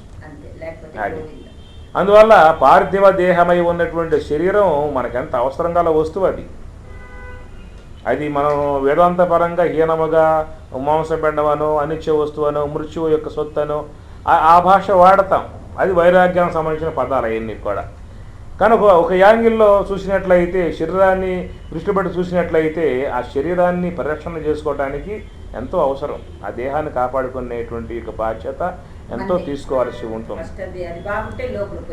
అది ఉంటేగా జపం చేసేది, ధ్యానం చేసేది, గోష్ఠి వినేది, అవన్నీ మోక్షానికి సంబంధించిన క్రియలు చేసేది. నావ, ఆ నావను కాపాడుకోవాలి, మునిగిపోకుండా ఉండాలి. కాబట్టి ఆ శరీరంలో ఏ అవయవం అలా దెబ్బతిన్నా, ఆ శరీరం ఏ ఒక్క అవయవం పని చేయకపోయినా మన వ్యవహారం మొత్తం కొండుపడుతుంది. ఏ కాలు పని చేయకపోయినా, ఓ చెయ్యి పని చేయకపోయినా, ఓ మూతి పని చేయకపోయినా, నోరు పని చేయకపోయినా, కన్ను పని చేయకపోయినా వ్యవహారం అంతా కుంటుపడుతుంది. అందువల్ల ఆ దేహాన్ని మోక్ష పర్యంతం వరకు ఎట్లయితే ఆ పడవ ఒడ్డు చేరే అంతవరకు దానికి ఏ బెజ్జం పడకుండా, ఏ యొక్క విక్షిప్తి కాకుండా ఎట్లా పడవను కాపాడుకుంటూ చేరుకుంటామో నది ఒడ్డుకి, అట్లా దేహాన్ని కూడా కాపాడుకోవాల్సి ఉంటుంది. అందువల్ల మీకు ఉపనిషత్తుల్లో చూసినట్లయితే మీకు ఈ మాటలు చాలా స్పష్టంగా వస్తాయన్నమాట. మాకు వనరులు కావాలయ్యా, మాకు మీ కృప కావాలి, మాకు గోప సంపద కావాలి, ధన సంపద కావాలి అని దాంట్లో కోరుకుంటాడు ఉపనిషత్తులు. తైత్రీయంలో ఆ మాటలు వస్తాయి, దాంట్లో వస్తాయన్నమాట. దాంట్లో వస్తాయన్నమాట. అంటే శరీరాన్ని పరిరక్షణ చేసుకోవటం, ఆ శరీరం ద్వారా తాను తాత్వికతను సాధించుకోవటం, శరీరాన్ని సమృద్ధిగా శక్తివంతంగా అంటాడు. అది కేవలం అది బలహీనంగా ఉండకూడదని చెప్పి అంటాడు. దృఢిష్ట బలిష్ట అనే మాటలు మీకు తైత్రీయంలో ఆనందవలిలో వస్తాయి అన్నమాట. ఆశిష్ట, దృఢిష్ట, బలిష్ట, యువ, అధ్యాయక అనే పదాలు దాంట్లో. దృఢిష్ట, బలిష్ట, యువ, అధ్యాయక, వేదాధ్యయనం చేసి ఉండాలి, శరీరం మంచి శక్తివంతంగా ఉండాలి, మనస్సు మంచి పుట్టత్వం కలిగి ఉండాలి అని ఆయన కోరుకుంటాడు అక్కడ. అవన్నీ ఉన్నప్పుడే నీకు కాటకవల్లో మంత్రం వస్తుంది, నా బలహీన లభ్య అంటాడు. నా బలహీన లభ్య, బలహీనముతో నీకు అది లభ్యం కాదురా అన్నాడు. శరీరము శక్తివంతంగా ఉండాలి, మనస్సు కూడా శక్తివంతంగా ఉండాలి. మనస్సు వణికిపోకూడదు, శరీరము జారిపోకూడదు. క్లైబ్యం మాస్మగమ గీతలు చెప్పినట్లుగా అది. అందువల్ల ఇక్కడ శతం భవతు, 100 ఏళ్ల కాలం సమృద్ధిగా ఇచ్చిన జీవితాన్ని సమృద్ధిగా జీవించు. ఆ జీవించే జీవితంలో పైన చెప్పినట్లుగా ఆ భావనతో జీవించినట్లయితే నా కర్మ లిప్యతే నరే, నువ్వు ఆ కర్మల చేత నలిప్యతే అంటబడవు, బద్ధుడవు కావు అనేటువంటిది ఒక సన్యాస సంబంధ జీవన విధానం. ఇక్కడ సన్యాసం ఏం చెప్పుకున్నామంటే క్రియాశీలత్వం అనేది అర్థం చేసుకోవాలి. జ్ఞానము, త్యాగశీలత, అనుభవిక వేద్యము, సన్యాసము, క్రియాశీలత్వము, తపోనిష్టలు అన్నీ ఉండాలి. దాంట్లో అన్నీ చేరిపోతాయి అన్నమాట. జ్ఞానం కూడా ఉంది, సాత్వికత, సాత్వికత, ఈశ్వర భావనగా ఇన్ని పదాలు ఉపయోగించారు. రాసేసారు అయితే పడిపోయి. ఆ రెండు అట్లా తీసుకుంటే మూడోది ఏంటంటే అలాంటి ఆ జీవన విధానంగా అది లేకుండగా కేవలం అసూర్య నామతే లోకా అంధేన తమసావృత, అంధేన తమస ఆవృతా, అంధత్వంతో తమస్సుతో ఆవృతా ఆవరింపజేయబడి ఉంటాడు. అంతా తమస్సే వాడి తామస్సుకి సంబంధ జీవన విధానమే అన్నమాట. తాను తే ప్రేత్య అభిగచ్చంతి, తాన్ అట్టివారు ప్రేత్య చనిపోయిన తర్వాత అభిగచ్చంతి పొందుతూ ఉన్నారు. ఏకేచ ఆత్మహనాహ జనాహ, ఆత్మహనాహ ఆత్మహంతకులుగా అంటే తన యొక్క వ్యక్తిత్వమును పూర్తిగా నాశనం చేసుకున్నటువంటి వాడు ప్రకాశరహితమై ఉన్నటువంటి యొక్క లోకాలనే పొందుతూ ఉన్నాడు. అసూర్య నామతే లోకాహ, అట్టి లోకాలనే చేరుకుంటూ ఉన్నాడు. ప్రకాశరహితమై ఉన్న లోకాలనే, తామసిక సంబంధ లోకాలనే చేరుకుంటూ ఉన్నాడు. అంటే అర్థం ఏంటంటే జ్ఞాన ప్రకాశం లేకుండా ఉన్నటువంటి యొక్క విధానం లోకంలో ఇతర పశుపక్షాది జీవులన్నీ కూడా అవి జ్ఞాన ప్రకాశం వాటికి లేదు.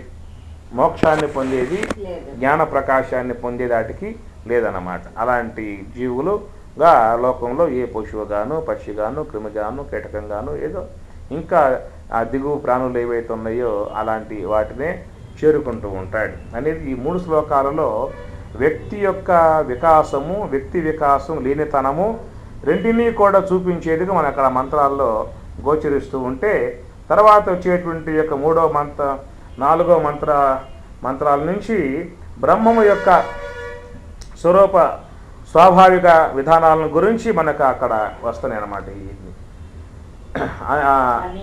అనేజేకం మనసో జవీవో నైన దేవాప్నువన్ పూర్వమరషత్తు తద్ధావతో నాణ్యని, అది తత్ ఏజి తత్ నయే తద్దూరవంతికే ఈ 2 మంత్రాలు కూడా బ్రహ్మము యొక్క అటు ఆరోపితమై భాషించేటువంటి సాకార బ్రహ్మమును, నిరాకార బ్రహ్మమును, సగుణ బ్రహ్మమును, నిర్గుణ బ్రహ్మమును రెంటినీ కూడా తెలియజేసేటువంటి విధానంగా 2 మంత్రాలు మనకి సూచిస్తూ ఉన్నాయి. గతంలో వీటి గురించి మనం చెప్పుకున్నాం. మళ్ళీ ఏమన్నా చెప్పమంటారా? ఎట్లా పెట్టుకెళ్దామా? సరే, ఉపనిషత్తులు కదా, ఉపనిషత్ మంత్రాలు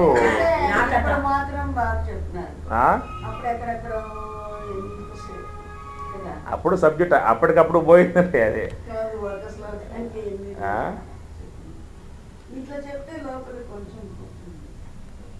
ఇప్పుడు బైహార్ట్ అయిపోయి మైండ్ లో అవుతుంది. అది చాలా వేరే వచ్చేస్తే బైహార్ట్ అయ్యేది కష్టమైంది. మాకు అది పట్టుకునే అయ్యేది. ఇప్పుడు చెప్పింది ఏమంటే బ్రీఫ్గా శ్లోకం చదివినా ఇప్పుడు నాకు అర్థమైపోతుంది. ఈ శ్లోకానికి ఈ అర్థం కదా అనేసి నాకు మైండ్ లో రికార్డ్. అది ఏమైతుందంటే ఒక లైన్ కి ఒక 2 గంటల టైం చెప్పేసి చెప్పాలని గొత్తయ్యేదే లేదు. అదే గొత్తయ్యేదే లేదు. నాకు ఇప్పుడు ఎంత క్లియర్ గా అర్థమైందంటే ఇప్పుడు నేను చెప్పంటే కూడా చెప్పేది అంటే అంటే అంత రాదనుకోండి, నేను చెప్పేది అంత అర్థమైంది, చెప్పే శక్తి కూడా వచ్చేంత అనిపించారు. రేపు ఇదే ఇక్కడ చెప్తామని అనుకుంటాను. ఉపన్యాసము రేపు ఎట్లు పోతారు కదా, చెప్పాలి. చెప్తే మనసుగా వస్తే మననం చేసుకోవాలి. మళ్ళీ నేను చేస్తా ఉంటాను. అది మననం చేసిన చెప్పేకి రావద్దు, మననం చేయకపోతే అయ్యేదే లేదు. చెప్పేసి రాత్రి కూడా కూర్చొని పడుకొని ఇది చేస్తూ ఉంటాం, మనం చేస్తూ ఉంటాం. ఒక శ్లోకానికి 3 రోజులు 4 రోజులు చెప్తుంది. అది అర్థమే కాలేదు, ఏం చెప్పాలనేది గుర్తుకాలేదు. ఇప్పుడు ఇంత క్లీన్గా అర్థమైంది. ఇట్లా చెప్తే మాకు కొంచెం లోపలికి అప్పుడు చెప్పింది న్యాయబద్ధమే. మీకు ఆ పూట కూడా మంత్రం మీద బాగుంది స్వామి, లేదని కాదు. అయితే మీకు దాని మొత్తం అందదు. చాలా లోపలికి ఆ? పోయింది. చాలా అది. లోపలికి పోతేనో చాలా లోపలికి పోయింది అప్పుడు. ఇది కరెక్ట్ గా ఉంది స్వామి, అర్థమైంది మా. అట్లా చెప్పేది వాళ్ళంతా టీవీలలో స్వామి. ఆ, ఇట్లా చెప్పేలేదులే, ఇట్లా ఇట్లా ఒక శ్లోకానికి ఒక 2 నిమిషాలు చెప్పేసి అసలు నీకు ఆ పదం తీసుకున్న పదం మీద మిమ్మల్ని ఆ విధంగా లేకపోయి మీకు దొరకరు కూడా. ఇప్పుడు ఈ పూట మంత్రం పోయింది కదా, అది ఎక్కడ మంత్రం ఇవ్వండి ఎవరికైనా మన ఉపన్యాసకులకి, చూడండి అట్లా వస్తుంది మీకు. ఇప్పుడు ఇచ్చిన మంత్రం మనం అక్కడ ఆత్మ మంత్రస్య హంసస్య పరస్పర సమన్వయ, ఆ విధమై ఉన్నటువంటి యొక్క బ్రహ్మమును దేవతలు పొందలేకపోయిరి అని అర్థం. నా ఏనత్తు దేవాహ నా ఆపునవన్ పూర్వం అర్షత్తు. దేవతలు ఆ యొక్క బ్రహ్మమును పొందలేకపోయిరి. అది ఆ బ్రహ్మము కంటే ముందే, ఆ దేవతల కంటే ముందే ఆ యొక్క బ్రహ్మము ఉన్నది. పూర్వం అర్షత్తు, పూర్వం ఆ దేవతల కంటే ముందే పోయి ఉందన్నమాట. తత్తు ధావత అన్యాన్ అత్యేతి తిష్టత్తు. తత్తు ధావత అన్యాన్, ఇతరముల కంటే ముందుగా పైనుంచి ఉండేటువంటి యొక్క వస్తువుగా ఉన్నది. అత్యేతి తిష్టత్తు తస్మిన్ ఆపహ మాతరిష్వ దదాతి. తస్మిన్ ఆ బ్రహ్మమునందే ఆపహ జలములు, మాతరిష్వ వాయువు, దదాతి ధరించి ఉన్నది అని అంటాడు. ఇదంతా కూడా ఇటు సాకార బ్రహ్మమును నిరాకార బ్రహ్మమును సూచించేటువంటి యొక్క విధానమే ఈ 2 మంత్రాల్లో మనకి ఒక మనసుకి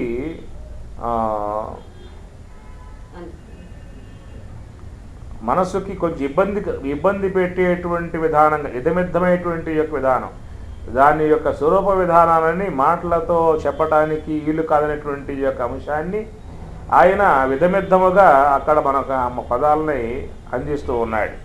మామూలుగా చెప్పే విధానంలో కూడా యతో వాచో నివర్తంతే అప్రాప్య మనసా సహా. యత్ వాచ నివర్తంతే, యత్ దేనిని వాచ వాక్కులు చేరలేవో, మనస్సు దానిని చేరలేదో, నివర్తంతే తిరిగి వస్తూ ఉన్నాయో అనే మాట వాడతాడు. అనగా ఎన్ని పదములు వాడినప్పటికీ కూడా దాని యొక్క స్వరూపత ఉన్నటువంటి స్థితిని పూర్తిగా వినేవానికి పూర్ణ అవగాహన ఇచ్చే అవకాశం ఉండదు. ఏదో కొంతవరకు మాత్రమే వానికి దాని యొక్క సమాచారాన్ని ఒక అవగాహనాత్మకంగా ఇస్తాడు. ఆ సమాచారాన్ని పట్టుకుని వీడు పాక్కుంటూ పోయి పూర్ణత్వాన్ని స్పష్టంగా వాడు తెలుసుకోవాలి, కానీ మాటల ద్వారా ఆ పూర్ణత్వాన్ని ఇచ్చే అవకాశం లేదనేటువంటి ఆ భావాన్ని ఈ మంత్రంలో మనకి ఇక్కడ ఏజత్తు, అది కదలటం లేదు, ఏకం ఒక్కటే అయి ఉన్నది అని అర్థం. ఇక్కడ మనసహ జవీయ, మనసు కంటే వేగంగా పోయేదిగా ఉన్నది. బ్రహ్మం మనస్సు కంటే వేగంగా పోతుంది. నా ఏనత్తు దేవాహ నా ఆపునవంతి, దేవతలు దాన్ని పొందలేరు. పూర్వం బ్రహ్మం మనసు కన్నా వేగంగా పోతుంది అంటే బ్రహ్మం అంతటా ఉంటే పోయేది. అదే మరి ఇక్కడ చెప్పేది. నేను ఒక విషయాన్ని గురించి ఆయన చెప్పటానికి ఇబ్బంది పడుతూ ఉన్నాడు. ఎందుకంటే అది వాక్కులకు అందేది కాదు, మనసు చేరేది కాదు అన్నప్పుడు మరి దాని గురించి చెప్పాల్సి వచ్చినప్పుడు మరి ఎట్లా దాని గురించి అసలు వినేవాడికి చేరుతుంది. కాబట్టి వినేటువంటి వానికి దాని సూచాయిలు అందిస్తూ ఉన్నాడు. ఆ సూచాయిలను బట్టి వాడు పాక్కుంటూ పోవాలి. కొన్ని సింబలు చెబుతారు ఎట్లా పోవాలంటే ఫలానా చోట దిగాలి, ఇట్లా పోతే అది చూస్తుంది, ఇది చూస్తుంది, ఇది చెబుతారు. వాడికి ఆ గుర్తు పెట్టుకుని ఆ ఇంటికి రావాలనుకున్నవాడు. ఇక్కడ ఏజత్తు, అది కదలటం లేదు, ఏకమై ఉంది కాబట్టి బ్రహ్మమునకు చాలా చోట్ల ఈ పదాన్ని వాడుతూ ఉంటారు. ఏకమైవ అద్వితీయం బ్రహ్మ అనే పదం వాడతారు. ఏకమై పరమై విశోకమై సత్యమలో ఏకమై పరమై శోకమై నిత్యమై సత్యమలోకమై వ్యాపకాలోకమై యదేకం నిష్కలం బ్రహ్మ వ్యోమాతీతం నిరంజనం అప్రదర్శ్యం అభిజ్ఞేయం వినాశోత్పత్తి వర్జితం కైవల్యం కేవలం శాంతం శుద్ధం అత్యంతం నిర్మలం కారణం యోగ నిర్ముక్తం హేతు సాధన వర్జితం అప్రమేయం అనిత్యేయం వినాశోత్పత్తి వర్జితం హృదయాముజ మధ్యస్థం జ్ఞానజ్ఞేయ స్వరూపకం తక్షణాదేవం ముచ్చేత యజ్ఞానాత్ భూరి కేశవ అనే దాంట్లో యదేకం అనే పదం వాడతాడు. యత్ ఏకం, యత్ ఏదైతే ఉన్నదో ఏకం అంటే శాస్త్రంలో కూడా ఏకం ఏవాద్వితీయం బ్రహ్మ ఏకం. ఈ ఏకం అనే పదం ఓపుకుంటే రేపు చెప్తాను. మీకు దాని గురించి కావాలంటే రేపు చెబుతా దాని మీద, ఆ ఏకం అనే దాని మీద.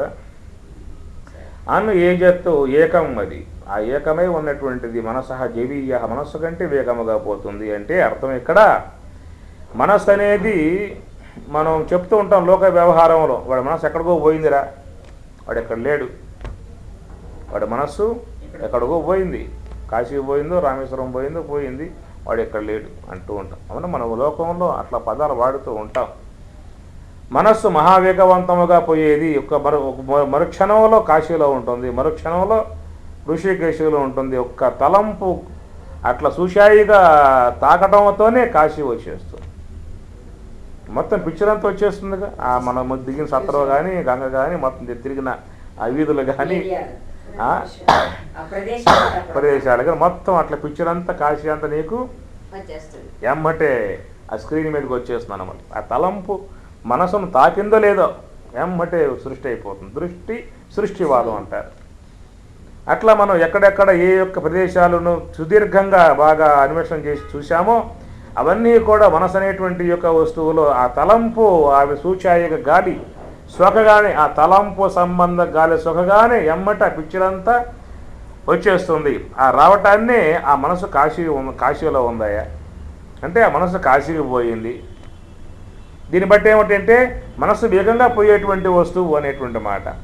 మనస్సు వేగవంతముగా పోయేటువంటి విధానం ఎందుకు వచ్చిందని చెప్పానంటే ఆ మనస్సులో వాయువు ఉన్నది కాబట్టి, వాయువు అంశంతో నిర్మాణం అయింది కాబట్టి అది వేగంగా పోయేటువంటి వస్తువుగా అయిందన్నమాట. అట్లా ఆ వేగవంతముగా పోయే వాయువు అంశంలో వేగం ఉన్నది. ఆ వాయువు అంశంలో వేగవంతమైపోయేటువంటి యొక్క దాని అది ఆ మహావేగంగా పోతుంది. ఎంత వేగంగా పోతుందంటే మన ట్రైన్లో ఎక్కితే 2 రోజులు పడుతుంది, అదే విమానం ఎక్కితే 1 రోజులో 4 గంటల్లో పోతుంది. అదే మనస్సు ఎక్కితే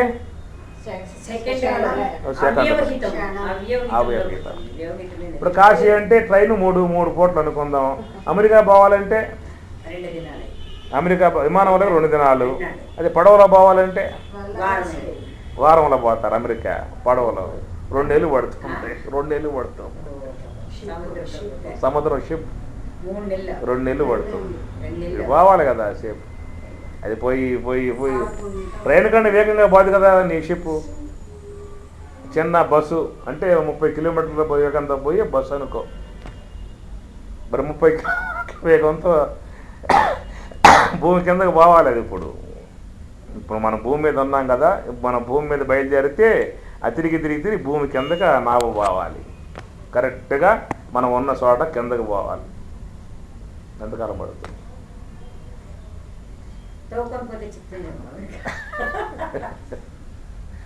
కనుక ఆ విధంగా అంత సుదీర్ఘకాలం పట్టేటువంటిది మనసు అనేటువంటి వస్తువుకి రెప్పపాటు కాలంలో అందిపోతుంది. ఆ వస్తువు రెప్పపాటు కాలంలో అందుతుంది. అట్లా ఇది మనం కాశీ అనుకున్నాం, అమెరికా అనుకున్నాం, దేవలోకం దేవలోకం కూడా క్షణకాలంలో ఆడ చేరిపోతుంది. ఎంతగాని మనసహ జవీయ అంటే మనసు అనేటువంటి యొక్క వస్తువు తీసుకున్నాడు. ఇక్కడ ఆ మనసు అనేటువంటి యొక్క వస్తువుని ఆలోచన తాకకముందే ఎమ్మటి నీకు ఆ యొక్క ఆ లోకం కానీ ఆ దేశము కానీ ఆ పట్టణం కానీ మొత్తం కూడా ఎమ్మటే అది వచ్చేస్తుంది అన్నమాట. అంత వేగముతో పయనింపగలిగేటువంటిది, దానికంటే వేగముగా బ్రహ్మం పోతుందనేది ఇక్కడ ఆ అధ్యారోపవాదం. మనసహ జవీయ ఎత్ అనే జత్తు అక్కడ ముందే అన్నాడు ఆ మాట అక్కడ అంటే ముందు చెప్పటంలోనే ఏ జత్తు అది కదిలేది కాదు అన్నాడు ఒక మాట. కదిలేది కాదు అని అంటూనే మనసహ జవీయ మనస్సు కంటే వేగంగా పోయేదిగా ఉన్నదనేటువంటిది మళ్ళా ఇక్కడ చెప్పుకొస్తూ ఉన్నాడు. అది విరుద్ధమై ఉన్నట్టు పదాలు రెండు కూడా, ఒక పక్క కదిలేది కాదు అనేది ఒక పక్క వాడి, రెండో పక్క మనస్సు కంటే కూడా వేగముగా పోయేదిగా ఉన్నది అని అంటాడు. అంటే అర్థం చేసుకోలేక ఎందుకు అట్లా చెప్పింది అంటే మనసు అనేటువంటి యొక్క వస్తువు ఎక్కడికి పోయినా దానికంటే ముందే బ్రహ్మం ఉంటుంది. ఏదో కథ ఉందో మీకు తెలుసు, అది మీకు ఆ కథ మీరు చెప్పండి, మీకు అర్థం అవుతుంది అమ్మగారికి. తెలుసా మీకు ఆ కథ? కథ అది కాదు, కథ చెప్పు, అర్థం అవుతుంది నాకు. గౌరమ్మకి ఒక నక్క భూమి దగ్గర అప్పు తీసుకుంది, ₹1 అప్పు తీసుకుంది అవసరం పడి. ఆ అప్పు తీసుకున్న తర్వాత అడిగింది భూమి, ఎప్పుడు ఇస్తావు రూపాయి అంటే ఇచ్చేస్తా, జస్ట్ ఒక 2 గంటల్లో ఇచ్చేస్తా అని చెప్పాను. అది ఎమ్మటి డబ్బులు నాకు అందుతాయి, అందుకని నీకు ఇచ్చేస్తా అని చెప్పాను. ఆ రూపాయి వాడుకుందనమాట. వాడుకున్నాక ఆయనకి దగ్గర అనిపించింది, ఇంకా దీనికి రూపాయి ఇచ్చేది ఏముందరా ఓడి, మనం ఇక్కడ నుంచి గంతేసి వెళ్ళిపోయామంటే మనం అడగబోతుంది ఇదేమన్నా అనుకుని ఆ నక్క తన శక్తి అంతా చూపించి మహావేగముగా కొన్ని కిలోమీటర్లు పోయి అక్కడ ఆగిందనమాట. అడిగింది భూమి, ఏమే రూపాయి ఇస్తా అని చెప్పి అన్నావు, నువ్వెప్పుడు వచ్చావు అని చెప్పి. నీకంటే నేను ముందే ఉన్నా ఇక్కడ. అది ఎక్కడికైనా పోనీ, అది ఎంత వేగంగా ఎంత వేగముగా ఎన్ని కిలోమీటర్ల వేగంగా పోయి ఉన్నా దానికంటే అడుగు ముందే ఉంటుంది. ఇంకా ఆ నక్క కంటే ఒక అడుగు ముందే ఉంటుంది భూమి, ఒక అడుగు ముందే ఉంటుంది.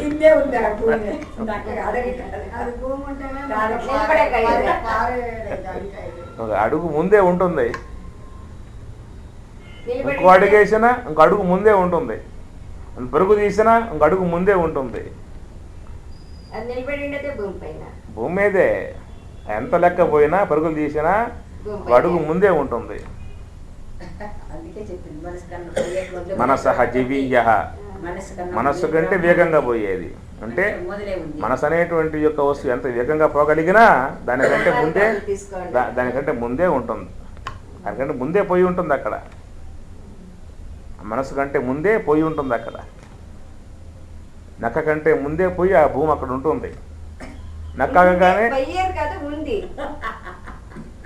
నక్క అంటే ముందే పోయి ఉంది కదా అక్కడ. ఆయన ముందు చెప్పేశాడు, తత్తు నయ్యే జతి కదిలేది కాదని చెప్పి ముందు చెప్పేశాడు. ఇక్కడే ఉన్నాడు, మనస్సు కంటే వేగంగా పోతుందా, నువ్వు మనసు అనేటువంటి యొక్క ఎంత వేగంగా పోయినా నాకు అడుగు ముందే ఉంటుంది అక్కడ, పోయి అడుగు ముందే పోయి ఉంటుంది అక్కడ. అంటే మనసు అనేటువంటి యొక్క వస్తువు ఎంత వేగంగా పోగలిగేటువంటి యొక్క విధానం దాంట్లో ఉన్నదో ఆ వేగానికి శక్తినిచ్చింది బ్రహ్మమే. ఆ బ్రహ్మ చైతన్యాశ్రయంతోనే అది అంత వేగంగా పోగలిగేదిగా ఉన్నది, అంత వేగముగా పోగలిగేదిగా ఉన్నది. అది ఎక్కడికి పోయినా అక్కడల్లా బ్రహ్మం ఉంది కాబట్టి దాంట్లో ఆ చైతన్య విధానం దాంట్లో అనుశ్యూతముగా ప్రవహిస్తూనే ఉంటుంది, జడాత్మికమై పొందదు. అది వ్యావహారిక జాగ్రత్త అవస్థలో ఉన్న స్వప్నావస్థలో ఉన్న ఎక్కడ ఉన్నప్పటికీ కూడా దాని వేగం అది కొనసాగిస్తూనే ఉంటుంది. మనసహ జవీయ మనస్సు కంటే వేగముగా పోయేదిగా ఉన్నది. మనస్సు అనేటువంటి యొక్క వస్తువు మనం అన్నిటికంటే మహావేగముగా చెప్పేది కాబట్టి వేగవంతపు వస్తువులలో మనసు అనేది మహావేగం కాబట్టి దాన్ని ఇక్కడ మనసు అనేటువంటి యొక్క వస్తువు చెబుతూ బ్రహ్మము అంటే ఎంత లెక్కపోయినా బ్రహ్మం అనేది ఉన్నదని చెప్పి అర్థం. ఇక్కడ నా ఆపునవన్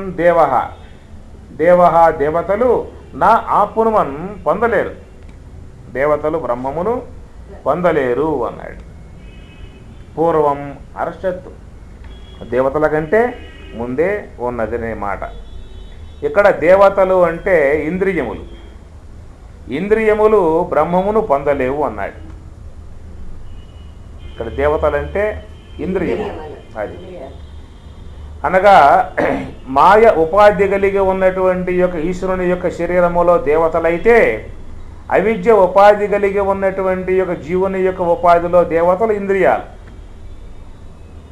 విరాట్ స్వరూపము, వ్యష్టి స్వరూపము, 2 రకాలు చెప్పుకొచ్చారు. అనగా జీవుడికి ఉపాధిగా ఉన్నటువంటి ఈ శరీరము, ఈశ్వరునికి ఉపాధిగా ఉన్నటువంటిది ఈ శరీరము అని చెప్పేసి అని. ఎట్లా ఆయన దేహంలో పంచభూతాలు అయితే ఉన్నాయో మన దేహంలో కూడా పంచభూతాలు ఉన్నాయి. అట్లా ఈ యొక్క అనంత ఆకాశమే శిరస్సు అయితే ఆయనకు మేఘములే శిరోజములు అని చెప్పి అన్నారు. లతగుల్మాదులే ఆయనకి రోమములు అని చెప్పి అన్నారు. పర్వతములే ఎముకలు అని చెప్పి అన్నారు. ఈ సముద్రమే ఉదరము అన్నారు. అగ్నియే సూర్యచంద్రులే నేత్రములు అని చెప్పి అన్నారు. మహద్వాయువే ఆయనకు ప్రాణవాయువు అని చెప్పి అన్నారు. లేక 4 వేదములే ఆయనకు వాక్కు అని చెప్పి అన్నారు. దిక్కులే చెవులు, దేవతలే ఇంద్రియములు, ఆయనకి దేవతలే ఇంద్రియములు. కాబట్టి ఆయనకు దేవతలు ఇంద్రియాలైతే మనకు దేవతలు ఇక్కడ ఇంద్రియాలు. మన శరీరములో ఇంద్రియాలు దేవతలు అంటారు.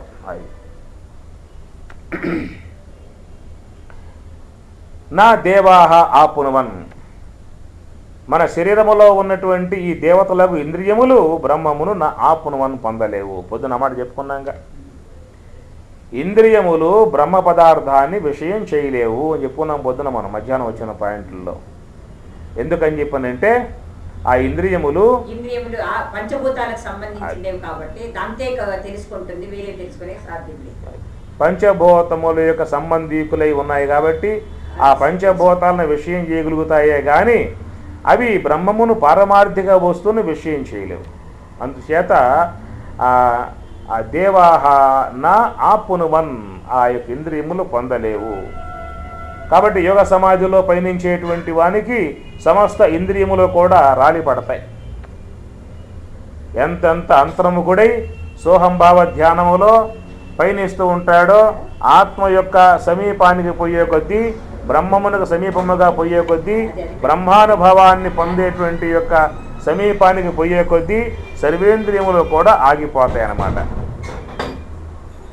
కాబట్టి ఇవి కొంత లెక్క పయనిస్తాయే తప్ప అంత లెక్క పయనించలేవు. చివరిదాకా పయనించేవాడు ఈ సాధకుడే. చివరిదాకా పయనించి ఆ బ్రహ్మంలో విలీనం చెందేటువంటి వాడు సాధకుడే. సమస్త ఇంద్రియములు కూడా రాలిపోతాయి అన్నమాట. మనకు నిద్ర తీసుకోండి, జాగ్రత్త అవస్థలో పనిచేసేటువంటి ఇంద్రియములు కొన్ని స్వప్నం దాకా వస్తాయి, కొన్ని సుషుప్తి దాకా వస్తాయి, పడిపోవట్ల. అట్లా యోగ సమాధిలో పయనించేటువంటి వానికి కూడా సర్వేంద్రియములు కూడా కొంత లెక్క పయనించి ఆ తర్వాత అవన్నీ కూడా నా ఆపునువన్ పొందలేక రాలిపోతాయి, జడమైపోతాయి. సర్వేంద్రియములు జడమైపోతాయి. కాబట్టి దేవాహ దేవతలు నా ఆపునువన్ పొందలేక పోయిరి అని చెప్పినన్నాడు. తత్ ధావత అన్యాన్ అత్యేతి తిష్టత్. తత్ ధావత అది పరిగెడుతున్నట్లుగా ఉన్నప్పటికీ కూడా నా అన్యాన్ అన్నిటికంటే కూడా అధికరించి ఆ పదార్థము ఉన్నది. అన్నిటికంటే అధికరించి ఆ పదార్థం ఉన్నది. లోకములో కదిలేటువంటి యొక్క వస్తువులన్నిటికీ కూడా ఆ కదలగలిగేటువంటి యొక్క సామర్థ్యం దీని నుంచే వచ్చింది. తత్ ధావత అంటే ఆ బ్రహ్మమే పరిగెడుతున్నదా అనేటువంటి విషయముగా. ఎందుకు ఆ చైతన్యం లేకుండా ఉన్నట్లయితే ఏ పదార్థానికి కూడా కదలగలిగేటువంటి సామర్థ్యం లేదు. జడాత్మికములై ఉన్నటువంటి యొక్క ఇంద్రియములు కానీ ఇవన్నీ కూడా కదులుతున్నవి అని చెప్పనంటే ఆ కదలగలిగేటువంటి యొక్క సామర్థ్యం బ్రహ్మము యొక్క ఆశ్రయంలో వచ్చింది కాబట్టి బ్రహ్మమే పరిగెడుతున్నదా, చైతన్యవంతములుగా ఉన్నాయి కాబట్టి ఆ చైతన్యమే పరిగెడుతున్నదా. చూడ మహావేగంగా ఉన్నప్పుడు మీకు రేపు ఇప్పుడు ప్యాన్ చూడండి, మహావేగంగా తిరుగుతున్నది, ఒక వలయాకారం వచ్చేస్తుంది. దాంట్లో ఒక పొల్ల ఉంటే దాని మహావేగములో దానికి ఒక వృత్తాకారం వచ్చేస్తుంది. చిన్న పుల్లే. అయితే ఆ వేగంలో ఏమవుతుందంటే వృత్తాకారం వచ్చేస్తుంది దానికి. గుండుగా అంటే అంతటా ఇదే రౌండ్గా ఇదే ఉన్నదా అనేటువంటిది. అది ఉందంతా ఇంత పొల్లే, ఇంత కొస పొల్లే. ఆ వేగములో కలిసిపోవడం చేత, ఆ వేగంలో విలీనం చెందడం చేత, ఆ వేగము చేత మన కన్ను యొక్క దృష్టిది అది పర్టికులర్గా ఆ యొక్క పాయింట్నే చూడలేదు, కేవలం వృత్తాకారాన్ని దర్శిస్తుందన్నమాట. అట్లాగా సమస్త ఇంద్రియములు కూడా కదలగలిగేటువంటి యొక్క ఏ సామర్థ్యం అయితే ఉన్నదో, కదలగలిగేటువంటి యొక్క సామర్థ్యం బ్రహ్మము ద్వారా రావటం చేత ఆ చైతన్యాత్మికమై ఉన్నటువంటి యొక్క ఆ ఇంద్రియములు పరిగెడుతూ ఉంటే చైతన్యమే పరిగెడుతున్నదా అన్నట్లుగా. తత్తు ధావతి అన్యాన్ అత్యేతి తిష్టత్తు, అన్నింటికంటే అధికరించి కేవలం అది తిష్టత్ కదలకుండగానే ఉన్నది అన్నాడు. తస్మిన్ ఆపహ మాతరిష్వ దదాతి, తస్మిన్ దాని యందే ఆపహ జలము, మాతరిష్వ వాయువు, దదాతి ధరింపబడి ఉన్నది అని అర్థం. దీంట్లో 3 పదాలు మరొకసారి మనం దాన్ని రేపు అవకాశం ఉంటే సవివరంగా చెప్తా. ఇంకో మంత్రం చెప్పానా? తత్తు ఏ జతి తత్తు నయే జతి తత్తు చెబుతున్నాలే, ఆపలేలే, అవి పెండింగ్లో పెట్టాము. 3 పదాలు ఉంటాయి అక్కడ. తత్తు ఏ జతి తత్తు నయే జతి తత్తు దూరే తద్దు అత్తు అంతికే తదంతరస్య సర్వస్య తదు సర్వస్యాస్య భాగ్యం. రేపల్లెలో మన స్వాములది, ఎలా కోటబయలులో అన్నయ్య స్వాములది. మన స్వాములది రేపల్లిలో లక్ష్మయ్య గారు. అక్కడ నాగమల్లేశ్వరరావు గారు ఎక్స్టెన్షన్ చేసి ఆ బిల్డింగ్ని పైన ఒక అంతస్తు వేయించి వచ్చే వాళ్ళకు ఉండడానికి పైన రూములు కట్టించి చేస్తున్నాడు. అవుతుందంతా, పైన అయిపోయింది. రేపు వార్షికోత్సవంలో అంతా ఇనాగ్రేషన్ అంతా మళ్ళీ దానికి ఉంటుందన్నమాట, నూతన బిల్డింగు ఓపెనింగ్ అనే విధానంగా.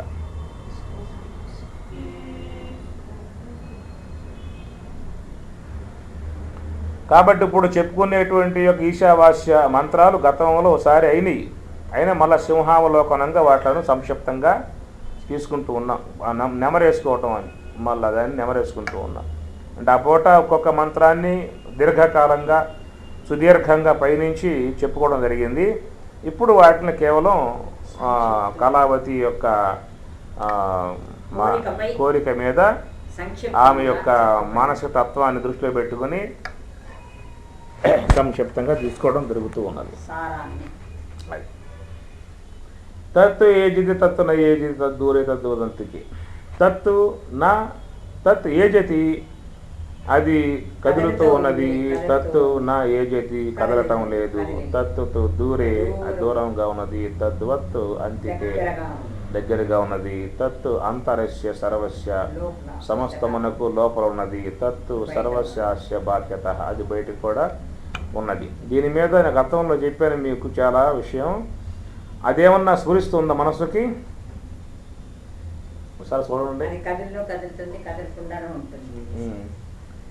దీని మీద మీకు సుదీర్ఘమైనటువంటి యొక్క చర్చ చేశాను. ఏమన్నా దాని మనస్సుకి ఏమన్నా ఆ విషయం స్ఫురిస్తుందా చూడండి.